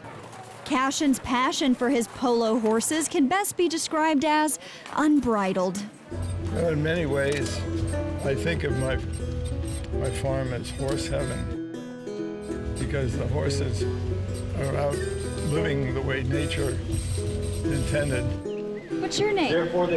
Your first visit to Chucker Farm will reveal the rest of Jack's 3-generation polo family. Watch for his children and grandchildren in all aspects of the sport. It's a really cool experience because you get to talk to the players, and you get to experience horses that I know a lot of people don't get to experience. Hey friends, we missed you too. But not just horses, a motley bunch of animals. You can't leave a match without first viewing and petting the other farm celebrities. Goats, pigs, dogs, and one donkey with a confused sense of self. This is Abby. Abby. Abby has known no other companion but the goats. But the goats. So she thinks she's a goat. Hey, Abby. With the winning team determined, I was really beginning to see myself as a repeat attendee at polo matches. Come here, ball. But as a potential player... Cooperate, please. This is embarrassing. Okay. Let's just say some of us got off on the wrong hoof. Move over, Disco. Share the road. I tell you, I've never played polo, but it looks like a lot of fun. Well, see, you play a lot of golf, so you understood the whole thing about the divots, right? But at halftime, halftime we have bands and stuff at high school games, but there you just go out and you just stomp on the divots. You know, I expected to see more Gucci shoes out there stomping on those divots, but there are a lot of tennis shoes. Why don't they just go loafers. to turf like everybody else? Well, I don't think that works with the horse hooves. I don't know. It could. All right. $1 million idea. Yes, $1 million idea. It's all right here on GPB. All right, so here's the thing. Just remember, we got new episodes starting with Georgia Traveler starting in January. Just want to make sure, Georgia, y'all get ready because we are off the chain. You know what I mean? Well, Phil, thanks for coming on and talking Traveler. I want people to know you also were working very hard earlier today as one of our crew with the football. Oh, you noticed that? You were working very good. Got good pictures of all of us. Man, I like this guy. I want to stay around him a lot. Got to give you a raise. Right. Okay. Let's check in with John Nelson one last time for a look at some of the scores. Maybe an update on that McEachern-Buford final, John? Yes, there is, and thankfully I didn't have to do a segue coming out of the last segment. Buford actually came back to beat McEachern 27-20 at Tom Ryden. McEachern had a 2019 lead in the fourth quarter, so Buford gets the Duke. Griffin over Burke County 36-22, Calhoun 34, Carrollton 6. Callaway now leading Heard County 49-14. That's in the fourth quarter. Camden County now leading Glen Academy 46-17. That's in the fourth quarter at Gilman Stadium. Carver Columbus still leading Creekside 19-13. That's in the second half as well. Scrolling down a little bit more, tough news for Chuck Smith. Lanier won 35-20 tonight at Clark Central. Colquitt, no problem with Lee Campbell and Crisp County. That final there was 55-0. Hebron Christian, Commerce, they're tied at 7 at the half. Also on the board, my alma mater, Lakeside, put up a bit of a fight tonight against Duluth, but still lost 41-20. Also, Lovejoy, we're going to be seeing them later on in the year. They beat Dutchtown 41-14. Greater Atlanta Christian keeps rolling in Double-A by beating Single-A Eagles Landing Christian 23-16. ECI beat Metter 35-13. Also, Fitzgerald, a winner over Irwin County by the score of 40-12. Big win for Jason Strickland. We'll probably hear from him next week in Johns, Georgia. Also on the board, you've got New Hampstead, one of the new programs in Savannah, playing tonight. They're at the half. They're trailing Groves by the score of 20-7. Next week, they play the other new program in Savannah, Islands High. We're going to profile Islands next week. Also on the board, you've got East Coweta. Steve Pardue gets a win in his return to Georgia high school football. They beat Harrison by the score of 24-7. Hart County over Franklin County, 21-14. Hillgrove, North Gwinnett. This was another big game tonight. North Gwinnett goes on the road and beats Hillgrove at Hillgrove by the score of 28-21. Grayson was trailing Hughes 16-14 at one point. They came back to beat Hughes 26-16. We'll have Grayson later on in the schedule when it comes to Football Fridays. Scrolling down a little further, checking other scores. Let's see. Oh, Westminster and Laney. Westminster beat Laney by the score of 14-6. Walton over Lassiter 59-16. That's in the fourth quarter. Other scores, what you can do is you can go on to this little thing and go to our app. Download the GPB Sports app, and you can catch up on everything you always wanted to know about high school sports in the state of Georgia, especially on these Football Fridays, and it's free, and that's also a good part. And if you're into streaming events, you can also catch the stream of the game of the week on Football Fridays at the front of the app and on the front of the website at gpb.org and the GPB Sports app. So when it comes to streaming games, when it comes to scores, when it comes to information, columns, blogs, you can get it all in one place, and we recommend you download the GPB Sports app, except I'm still going to be faster in scores when it comes to telling them than you are in finding them. Back to you, Grace and Mark, one final time. And Claire, that's $1. That's $1.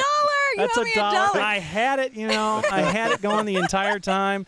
And let's see, it's in the pants I have in the car. So you can pay me back in Coke Zero like that last I will year. do. I'll do that. I'll pay you back in that particular soda product that you enjoy so much, and I'll see if I can find one that actually has have a Coke with Grace. Yeah. Oh, I'll get you, John Nelson. And did you notice that he wanted to give a shout-out to his Lakeside Vikings for winning? That. He showed my Decatur Bulldogs losing at halftime. I'm going to remember that, John. Well, wait a second. You want me to get a Decatur score? Who are you playing tonight?